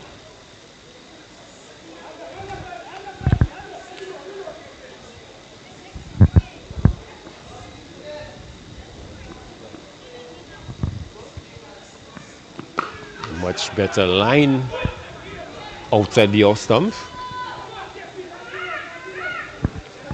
So good comeback delivery there by Kyron Phillip. Yes, crumping the net for room there. And he was just able to play the ball tamely into the cover area, and there was no run.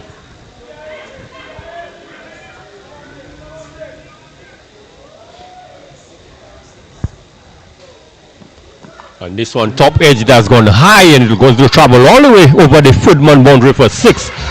So fortuitous 6 there, but as they always say, if you go hard. And he was able to get a maximum. So 12 runs so far in the over, and we only at the halfway stage. So every possibility that this could turn out to be a big over for the Babonneau Leatherbacks. So Dean Edward with that 6 has brought up his 50, 52 of 45 deliveries.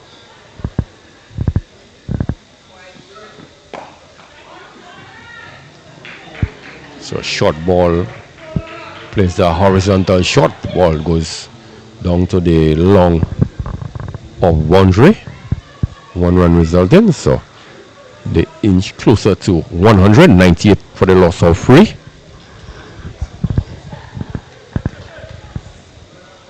So 2 deliveries left in the over. Phillips would want to end well, because he has considered 14 already in the over. And this one outside the off stump, full. Thomas looking to muscle this one towards the cover boundary, but really losing the ship in the process. So dot ball resulted.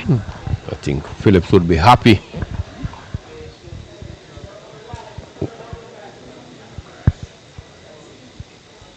So final delivery in the over. And this one slow loopy delivery there, really outfoxed Thomas. Thomas was looking to perhaps lap this one, but the nice loopy delivery there really couldn't do much with. So good end to the over after being struck for 2 maximum. He was able to pull back the last 3 deliveries, only conceding 1 run, but 14 runs nevertheless in the over. But with 7 overs remaining, the Babonneau Leatherbacks, they will certainly need to up the ante if they are to pull this one off. It's a good over for the Babonneau Leatherbacks, as you said, 14 runs coming off the over. But Karen Phillip, he came back well in the over on the last 3 deliveries. So his salary will continue, and he will want to apply more pressure on the Babonneau Leatherbacks batting. Yes, 91 from 42 balls is a big ask, and he was advancing down the track, but had to check the shot. Was perhaps thinking of a maximum, pushes it into the extra cover region, 1 run resulting. So good single there for the Leatherbacks. They move closer to 100, the 1 other way, 99 for 3. Good loopy delivery there by Hazel Shari. They have gone for 1. Good work done there by Siobhan Leo. So Shari not providing the batters with the pace that they would want to go the distance. And this one a little faster, but still Dean Edward was really winding up for that big shot. And again, it was only success in just tugging this one. Yeah, because the off spin is coming back into the right hander, and so he really cramped him for room, and he could not really freeze him. So good bowling by Hazel Shallery. So the 100 comes in 13.3. The Eagles, the 100, they got it in 12.5. So it looks like it has been a struggle for both teams. But at this stage, the Eagles, one would say, they certainly have the upper hand. Slow look with delivery, and this one is struck flat into the square leg region for 6. So good timely blow there by Caleb Thomas. A good shot by Thomas, and his Shalry a bit short, and Thomas just hitting that very low through the backward square leg area for 6. So Thomas is showing his intentions, and he wants to give Dean Edward good support. This one again is slog sweep, and it's going to go all the way. And the fielder was already behind the boundary when he attempted to parry the ball back in play. So 6-1 resulting. So good end to the over there by Caleb Thomas, hitting 2 maximums. So some 15 runs coming off the over. Yeah, the last over, the previous over 14, and this one 15. So the Babonneau Leatherbacks, they're really pushing on, and they are giving themselves a chance to overhaul that 189. So the Micoud Eagles, they will want to take 1 or 2 wickets to put the pressure back on the Babonneau Leatherbacks. But we are having a very good contest in the middle between the two teams.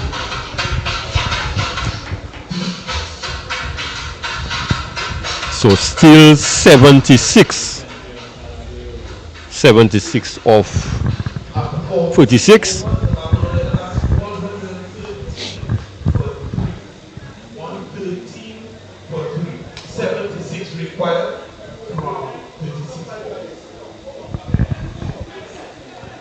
So it's still not over yet for the Babonneau Leatherbacks. Philip, who had a very expensive last over, he went for somewhat 14-2 maximum was struck.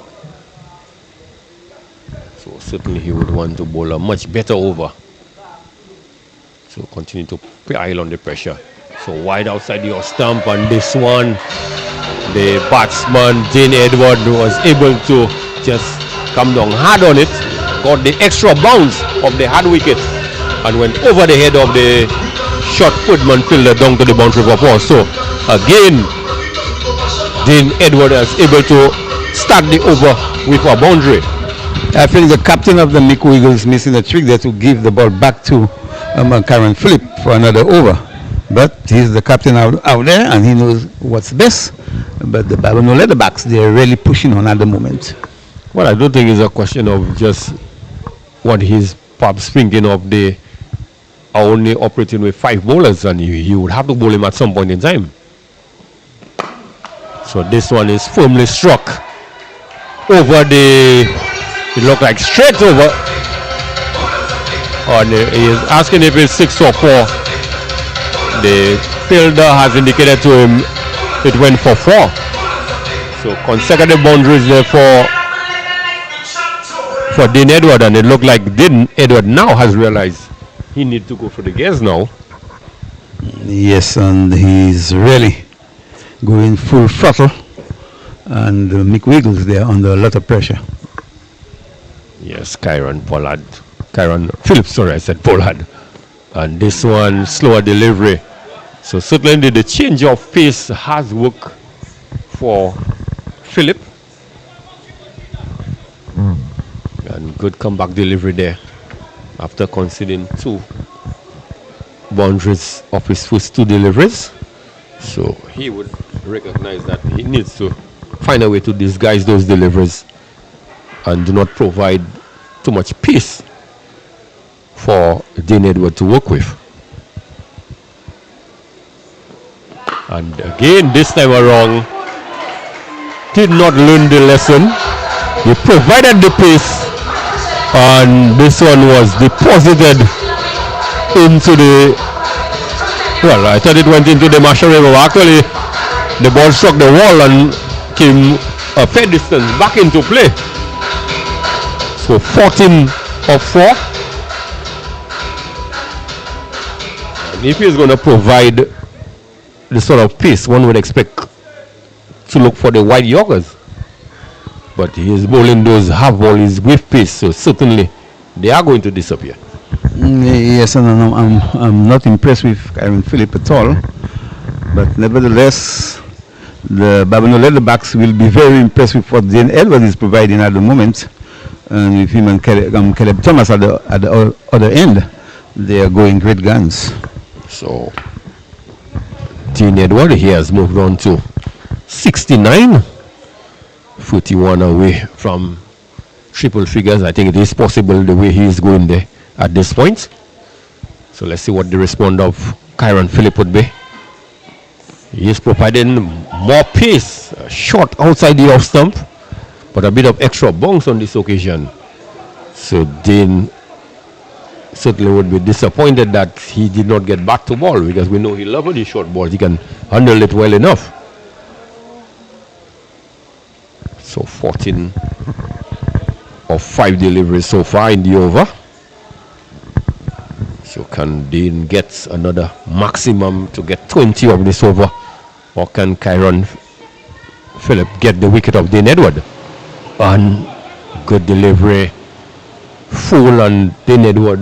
Looked like it was a premeditated shot, because had he gone the route he did where he struck the 6, looked to go straight. That ball, he should have gone straight rather than looking to play that cross-batted shot.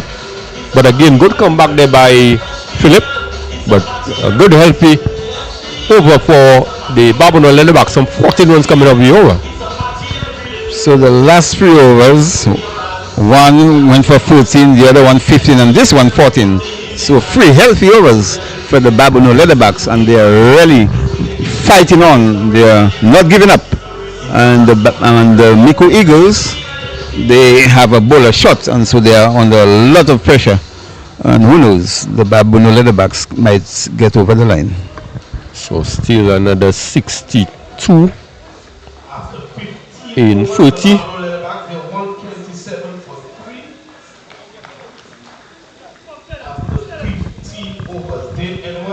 He's on 69 from 44 with 5 fours and 5 sixes.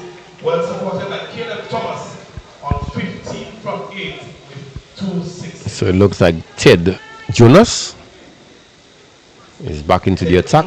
He will be operating from the southern end. Well, his 3 overs just considered 24, so he is going at 8 and over. And this one, first delivery is heaved into the mid-wicket range. They've gone for 1 finger of a second, but it's never wise to take on the arm of a fast bowler. And Siobhan Leo rifles this one into the wicket keeper. No chance of a second run. So, but it brings Dean Edward, who has been striking the ball the last few overs, in strike. Good slower ball, good loopy slower ball, and it was a Yorker length at the end. So they have realized when they provide pace to Dean Edward, they could really disappear. So good thinking on the part of Jonas, but he cannot be too predictable at the same time. This one outside the off stump, and a swing and a miss there by Thomas, and umpire Dikoto has the outstretched arms, and Ted Jonas is in disbelief that this one was called a wide. But he needs to keep his calm, keep his composure. There's still a job at hand to be done. And loose delivery there down the leg side, and it was swept, and it went right through the fielder. So very poor effort indeed by the fielder. What should not have even been a run ended up being 4 runs. So it looked like this fielder was napping, I would want to think. Yes, so probably he was still thinking about the previous summer delivery that the umpire called wide, so he really made a mess out the ball going through his legs. down to the boundary for 4. So the Micoud Eagles, they're letting the game slip away from them at the moment. Well, it's 7 minutes past 11, so perhaps he has gone past his bedtime and he was asleep on the field. You have some persons by 8 o'clock there in bed, so he may be one of those. Jonas to continue. Oh, good Jocelyn delivery and his ball. Provided the perfect delivery there for Caleb Thomas there. Unable to come down in time on this one. And he has comprehensively bowled for 20. So good blow struck there by Ted Jonas. Yeah, beautiful Yorker there by Jonas, and Caleb Thomas could not get down on the ball in time, and he was bamboozled. And so the Micoud Eagles getting a timely wicket. So let's hope they can continue to get more wickets and to put the Babonneau Leatherbacks under more pressure. But the dangerous Dean Edward is still at the crease, and so the Babonneau Leatherbacks still have a chance. So it looks like Sachin Sipal has made his way to the crease. As much as Dean Edward is out there, the Eagles just need to play it smart. Try to keep him off strike as much as possible. So as much as you want to see the back of Dean Edward, but equally you can still win the game by keeping him away from the strike, because he is the set batsman there. Good point, good observation. So they need to play it safe. They need to play it smart. So 15.4 overs gone. 144 for the loss of 4.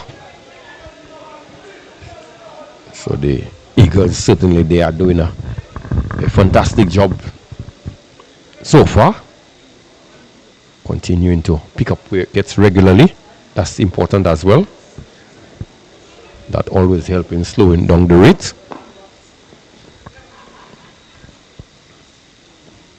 And this one is up in the air. Who wants it? But it's going to fall safe because it's going away from Moving Wells. They've gone for 1. Coming back for the 2nd. Moving Wells never had a chance because that ball was always going away from him. So Sipal is off the mark with a double. Good over so far. He's considered what? 9 runs. So final delivery of the over, final delivery of his spell. He would want to end on a good note.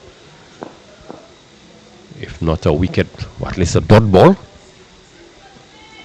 And this one is lofted, possibility of a catch. Oh, a valiant effort there by Kyron Phillip. But he was able to get a hand to that ball, and at least he saved 3 runs for his team, which is very important in the context of the game. Yeah, good work by Philip, and he was congratulated by Ted Jonas. And so the Babonneau Leatherbacks, they're giving it a fight. They're not giving up. But the Micoud Eagles, they will want to continue to take wickets to really put the brakes on the Babonneau Leatherbacks. So at Grizzly, the City Blasters, they need 24 from 18, 25 from 18, and you have Kingsley Paul, he's on 84, 87, so 14 runs away for young Kingsley Paul. I think his father would be extremely proud if he could get those 3 figures. But out here at the Babonneau Phillip Park, we have a battle on hand as well. The Babonneau Leatherbacks, they require a further 52 runs of 24 deliveries. So the Babonneau Leatherbacks have a way of winning the game in the final over. Joe, can they bring it to that stage where they are in with a chance to pull off another victory? But certainly Siobhan Leo would have other ideas. He will be bowling his 4th over. And he is going at this point at 8 and over. That's all he needs to go to.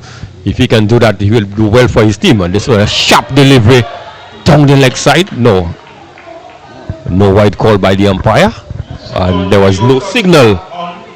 So sharp delivery there by Siobhan Leo, and If there's one thing we know, Siobhan Leo, he can crunk it up when he wants to. Yes, he's a very deceptive bowler. And also he has that deceptive slower ball as well, because when you're camping on the back foot waiting for that sharp delivery, you would only find out on this one. Good shot there by Sipal, giving him the charge. Short ball, one bounce, he has dispatched it into the mid-wicket region. So good battle between bat and ball there by Charles Sipal, by Chatin Sipal, sorry. A ferocious shot there by Sipal. A short delivery from the fast bowler, and he hit that powerfully from mid-wicket for 4. What a shot by Sipal. So it's always a sight to see a batsman giving a fast bowler the charge and dispatching him into the boundary.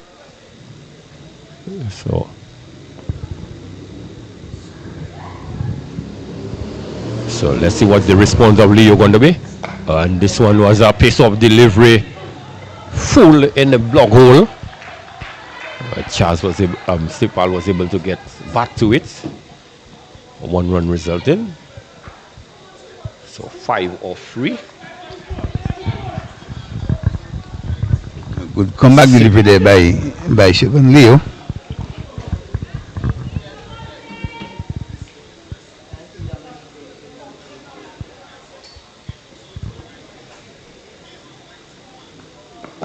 Good delivery there, full and wide. Good depth bowling there by Leo. Certainly if you can bowl those sort of deliveries, it's impossible to be struck for 6 of that sort of delivery. So good use of the crease there by wide York column delivery by Siobhan Leo. And he's using all his experience. He has been around for a while now. So Leo to Sipal. Full delivery, and this one no ball signal by the umpire for height. That was a dangerous delivery. So it brings Dean Edward now on strike for that free hit. So certainly Edward would want to capitalize on that. With that, they needed a few boundaries now and to be awarded a free hit at that stage of the game. A slower delivery would be the ideal delivery. So we see a change in the field. The fielder at Footman is asked to come into the 40th circle. And the long one has dropped out. Good slower ball, as you did predict. A slower ball would have done well. And he has been outfoxed at the moment. So a bye resulting. So certainly that will not hurt the Leatherbacks. If this ball had disappeared for 6, they would have felt it more. And with that bye, it brings Sachin Sipal back on strike. He is not a ferocious hitter as Dean Edward, so not a bad man to have on strike at this stage of the game. Although we saw him hitting the dangerous shot from mid-wicket earlier on, so he can hit it.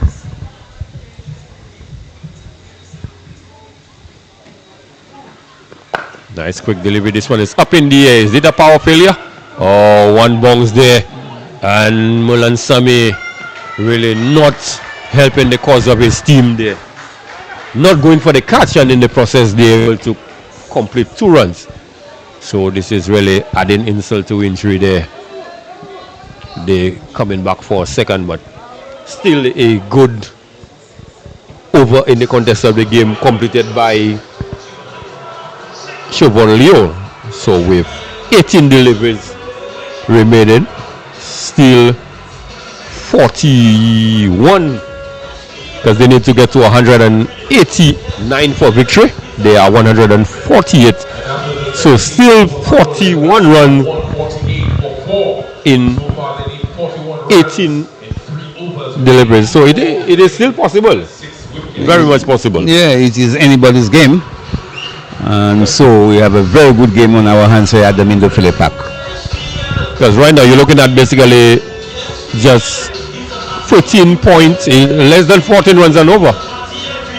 And at that stage of the game with a well-set batter, and Sipal is capable of hitting a long ball as well. 14 runs is more than gettable. So I think Babonneau will still feel they're in with a chance. And like I said, they have a way of pulling out matches. They know how to bring it down to the wire and know how to cross the line. So it's nothing new. It's not any new territory for them. There's just familiar ground for them. So the experience, his salary is back into the attack. So this would be a make or break over, I reckon. And this one is up in the air. But it looks like it's going to drop safely and it's going to go into the boundary for 4. So really bisecting the fielder at the long off region and the extra cover boundary for 4 runs.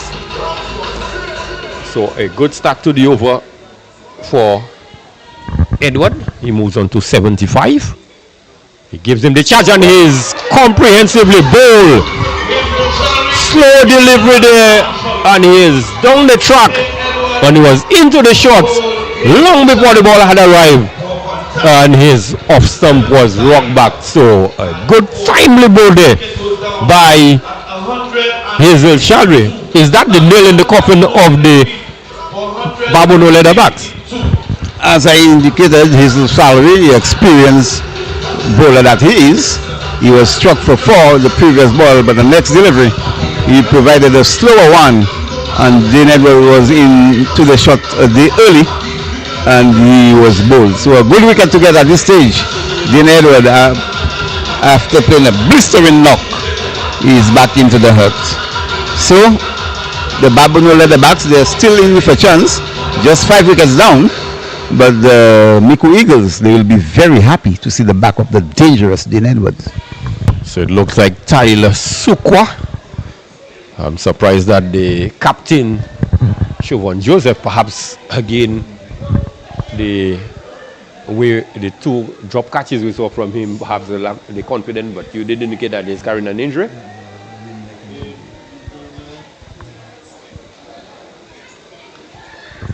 So Tyler Sukwa, who certainly can hit a long ball, and he would need to get back to ball from the wood go, because they are under a bit of pressure, although they do need some 14 and over, so they have gotten 4. 10 additional runs in this over certainly can do them well.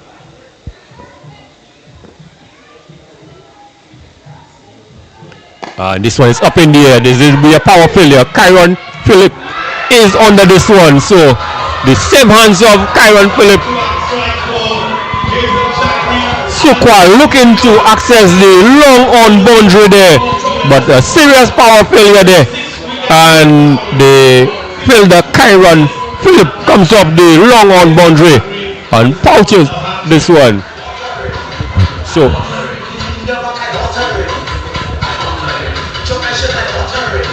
So another blow struck there by Hazel Chaldry.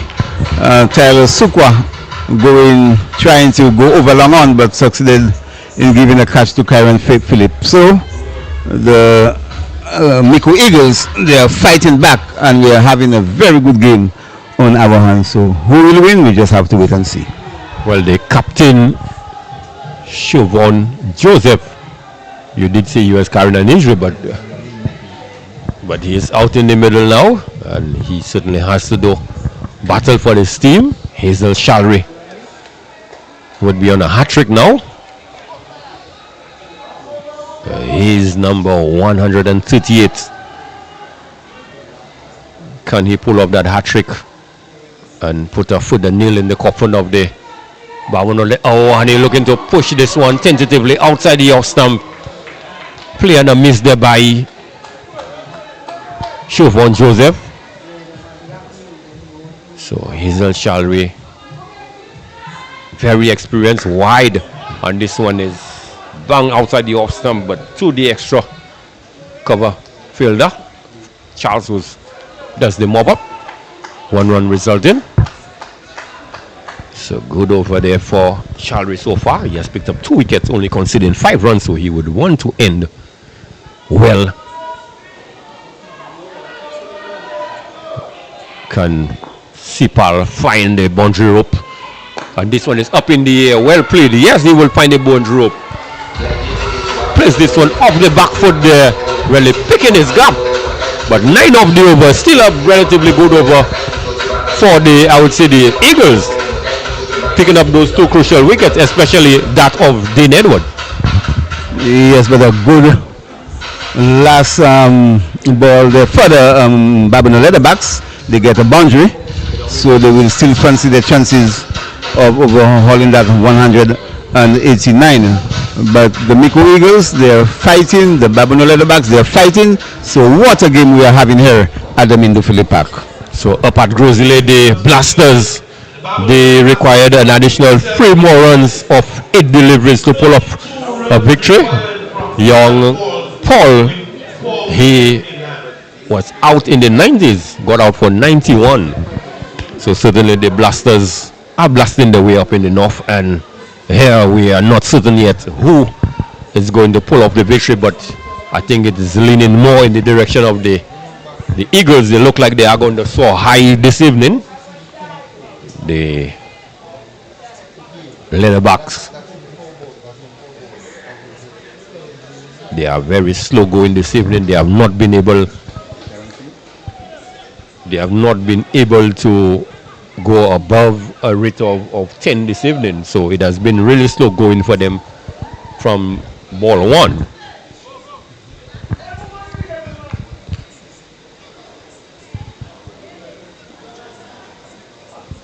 So Kyron Phillip to continue, and a swing and a miss there, and by considered there by the wicket keeper.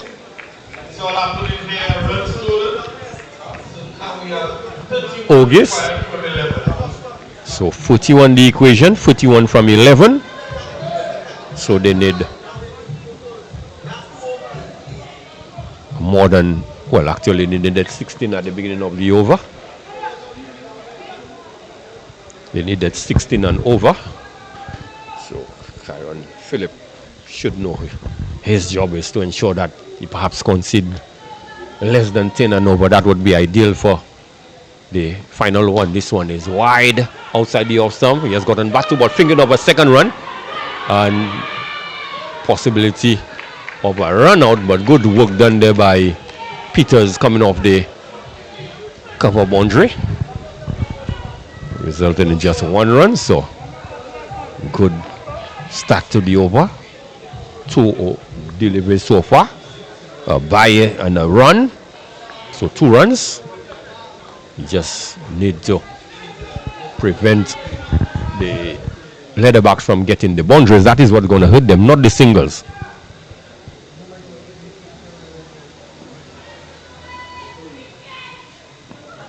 Good delivery there, back of a length, and Chauvin Joseph was into the shot, looking for that cross-batted shot, unable to put bat to ball. So the pressure is certainly increasing on the Leatherbacks. They can ill afford to be chasing more than 20 in the last over. It's going to be a huge ask for the batters to get 20 plus runs of the final over to win the game, but anything is still possible.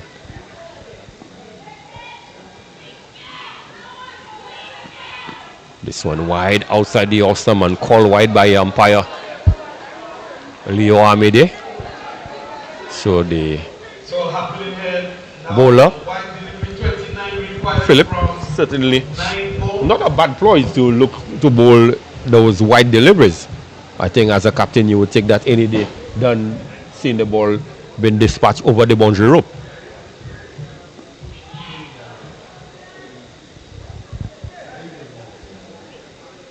So 3 deliveries gone so far.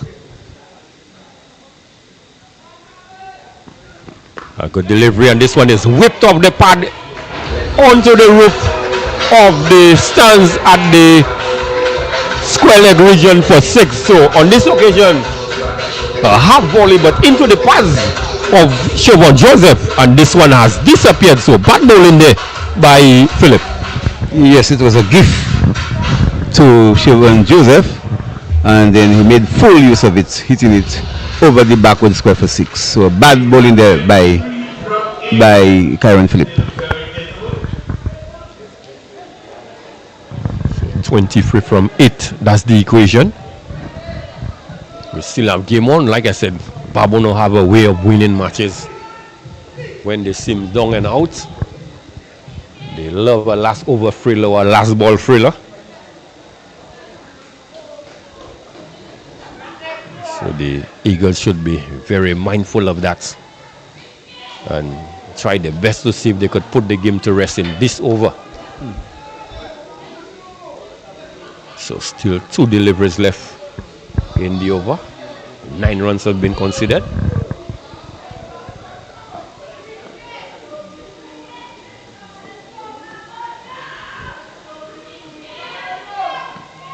A wide and wide call by the umpire.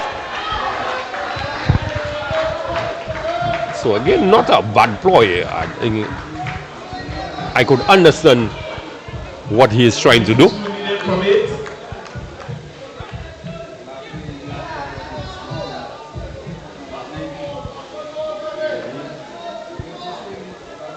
So he's certainly searching for that wide Yorker.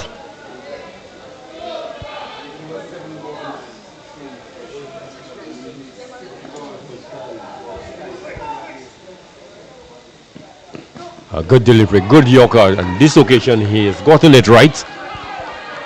So good dot ball there by Kyron Phillip. So 1 delivery left in the over. Perhaps need to look to execute like he did in the last delivery. If he can do that, he would certainly put his team in a very good position. But what he can ill afford now is a boundary.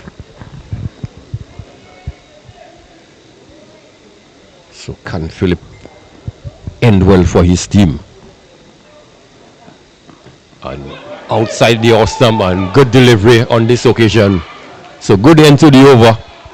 Just like that. Good end to the over. So still 22 runs left for victory. So it's gonna be a big ask there for the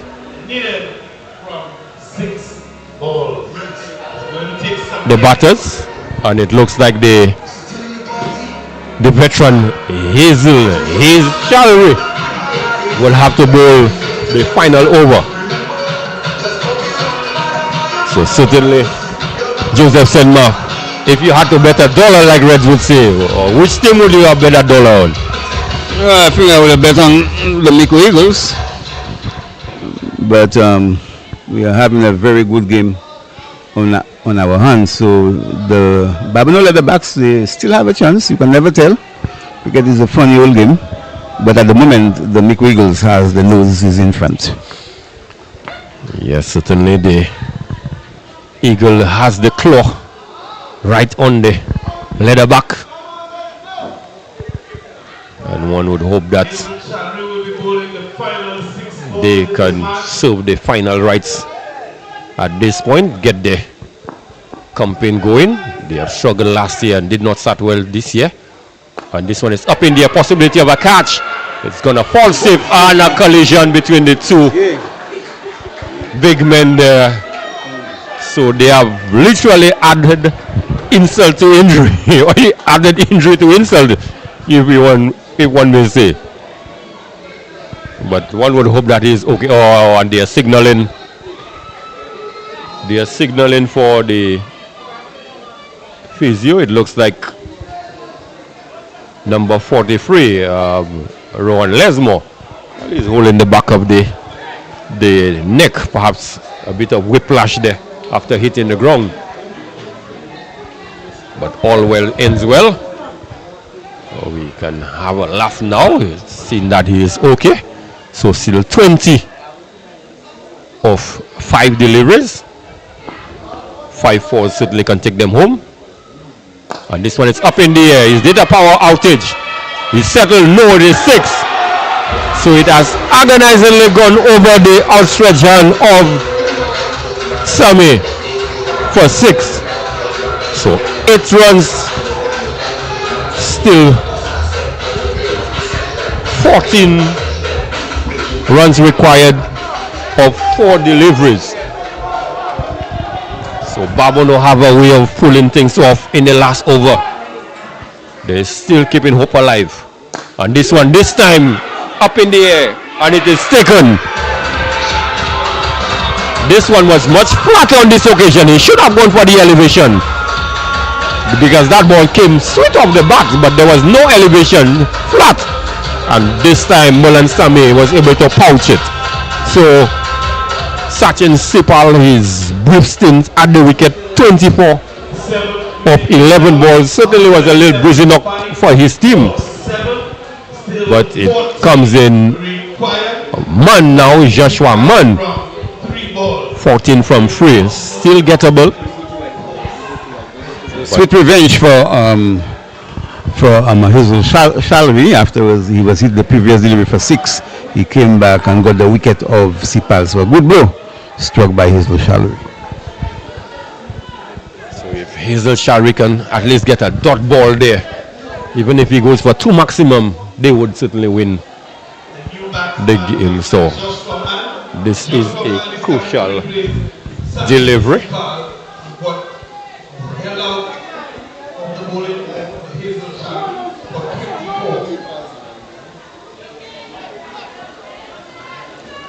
So Joshua Mann,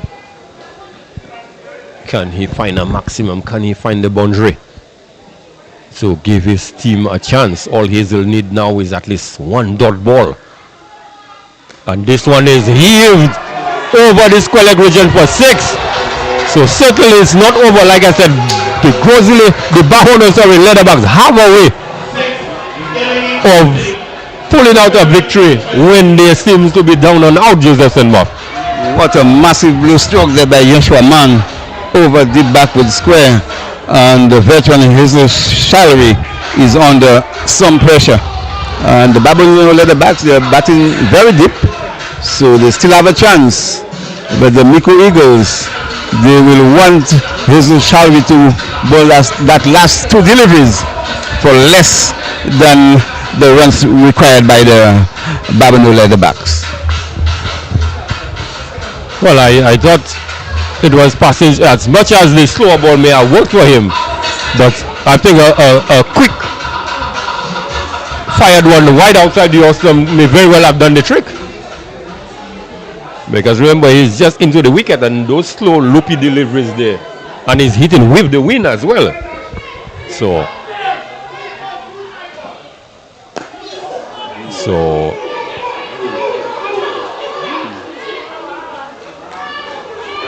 certainly we need 6 runs to tie for a super over.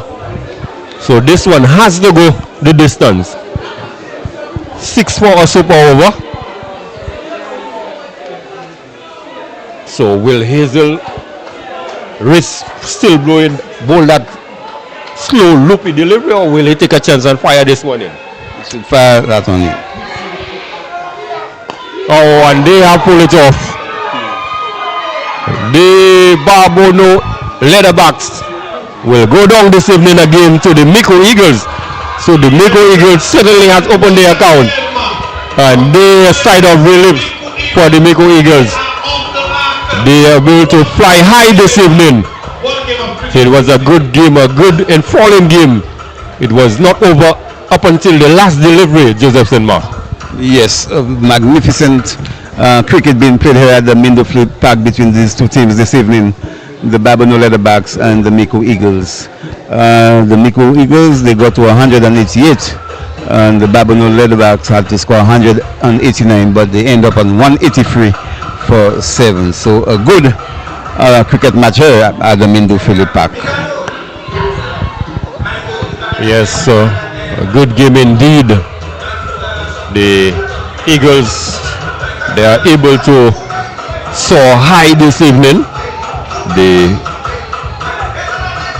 Leatherbacks, after a good win last night at Grozile, they has been brought back down to earth. So the Leatherbacks now, they are 2 from 2. The Eagles, they are 1 from 2. So certainly a very good game this evening. So we're gonna take a short break until the post-match presentation.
Check, check, mic check, 1, 2.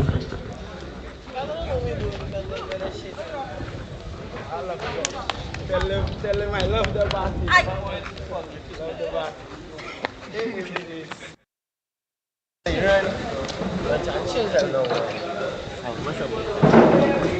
No water. All right, mic check 1, 2. Ladies and gentlemen, this is the point where we do our post conference. First, we would like to start off with the man of the match, and of course, presenting the Curlin George man of the match is Mr. Gasper, the former parliamentary rep for Babonneau. Today's match is none other than Ian Arnold, who was managed to score 6 runs with 40 balls, 6 fours, and 3 sixes.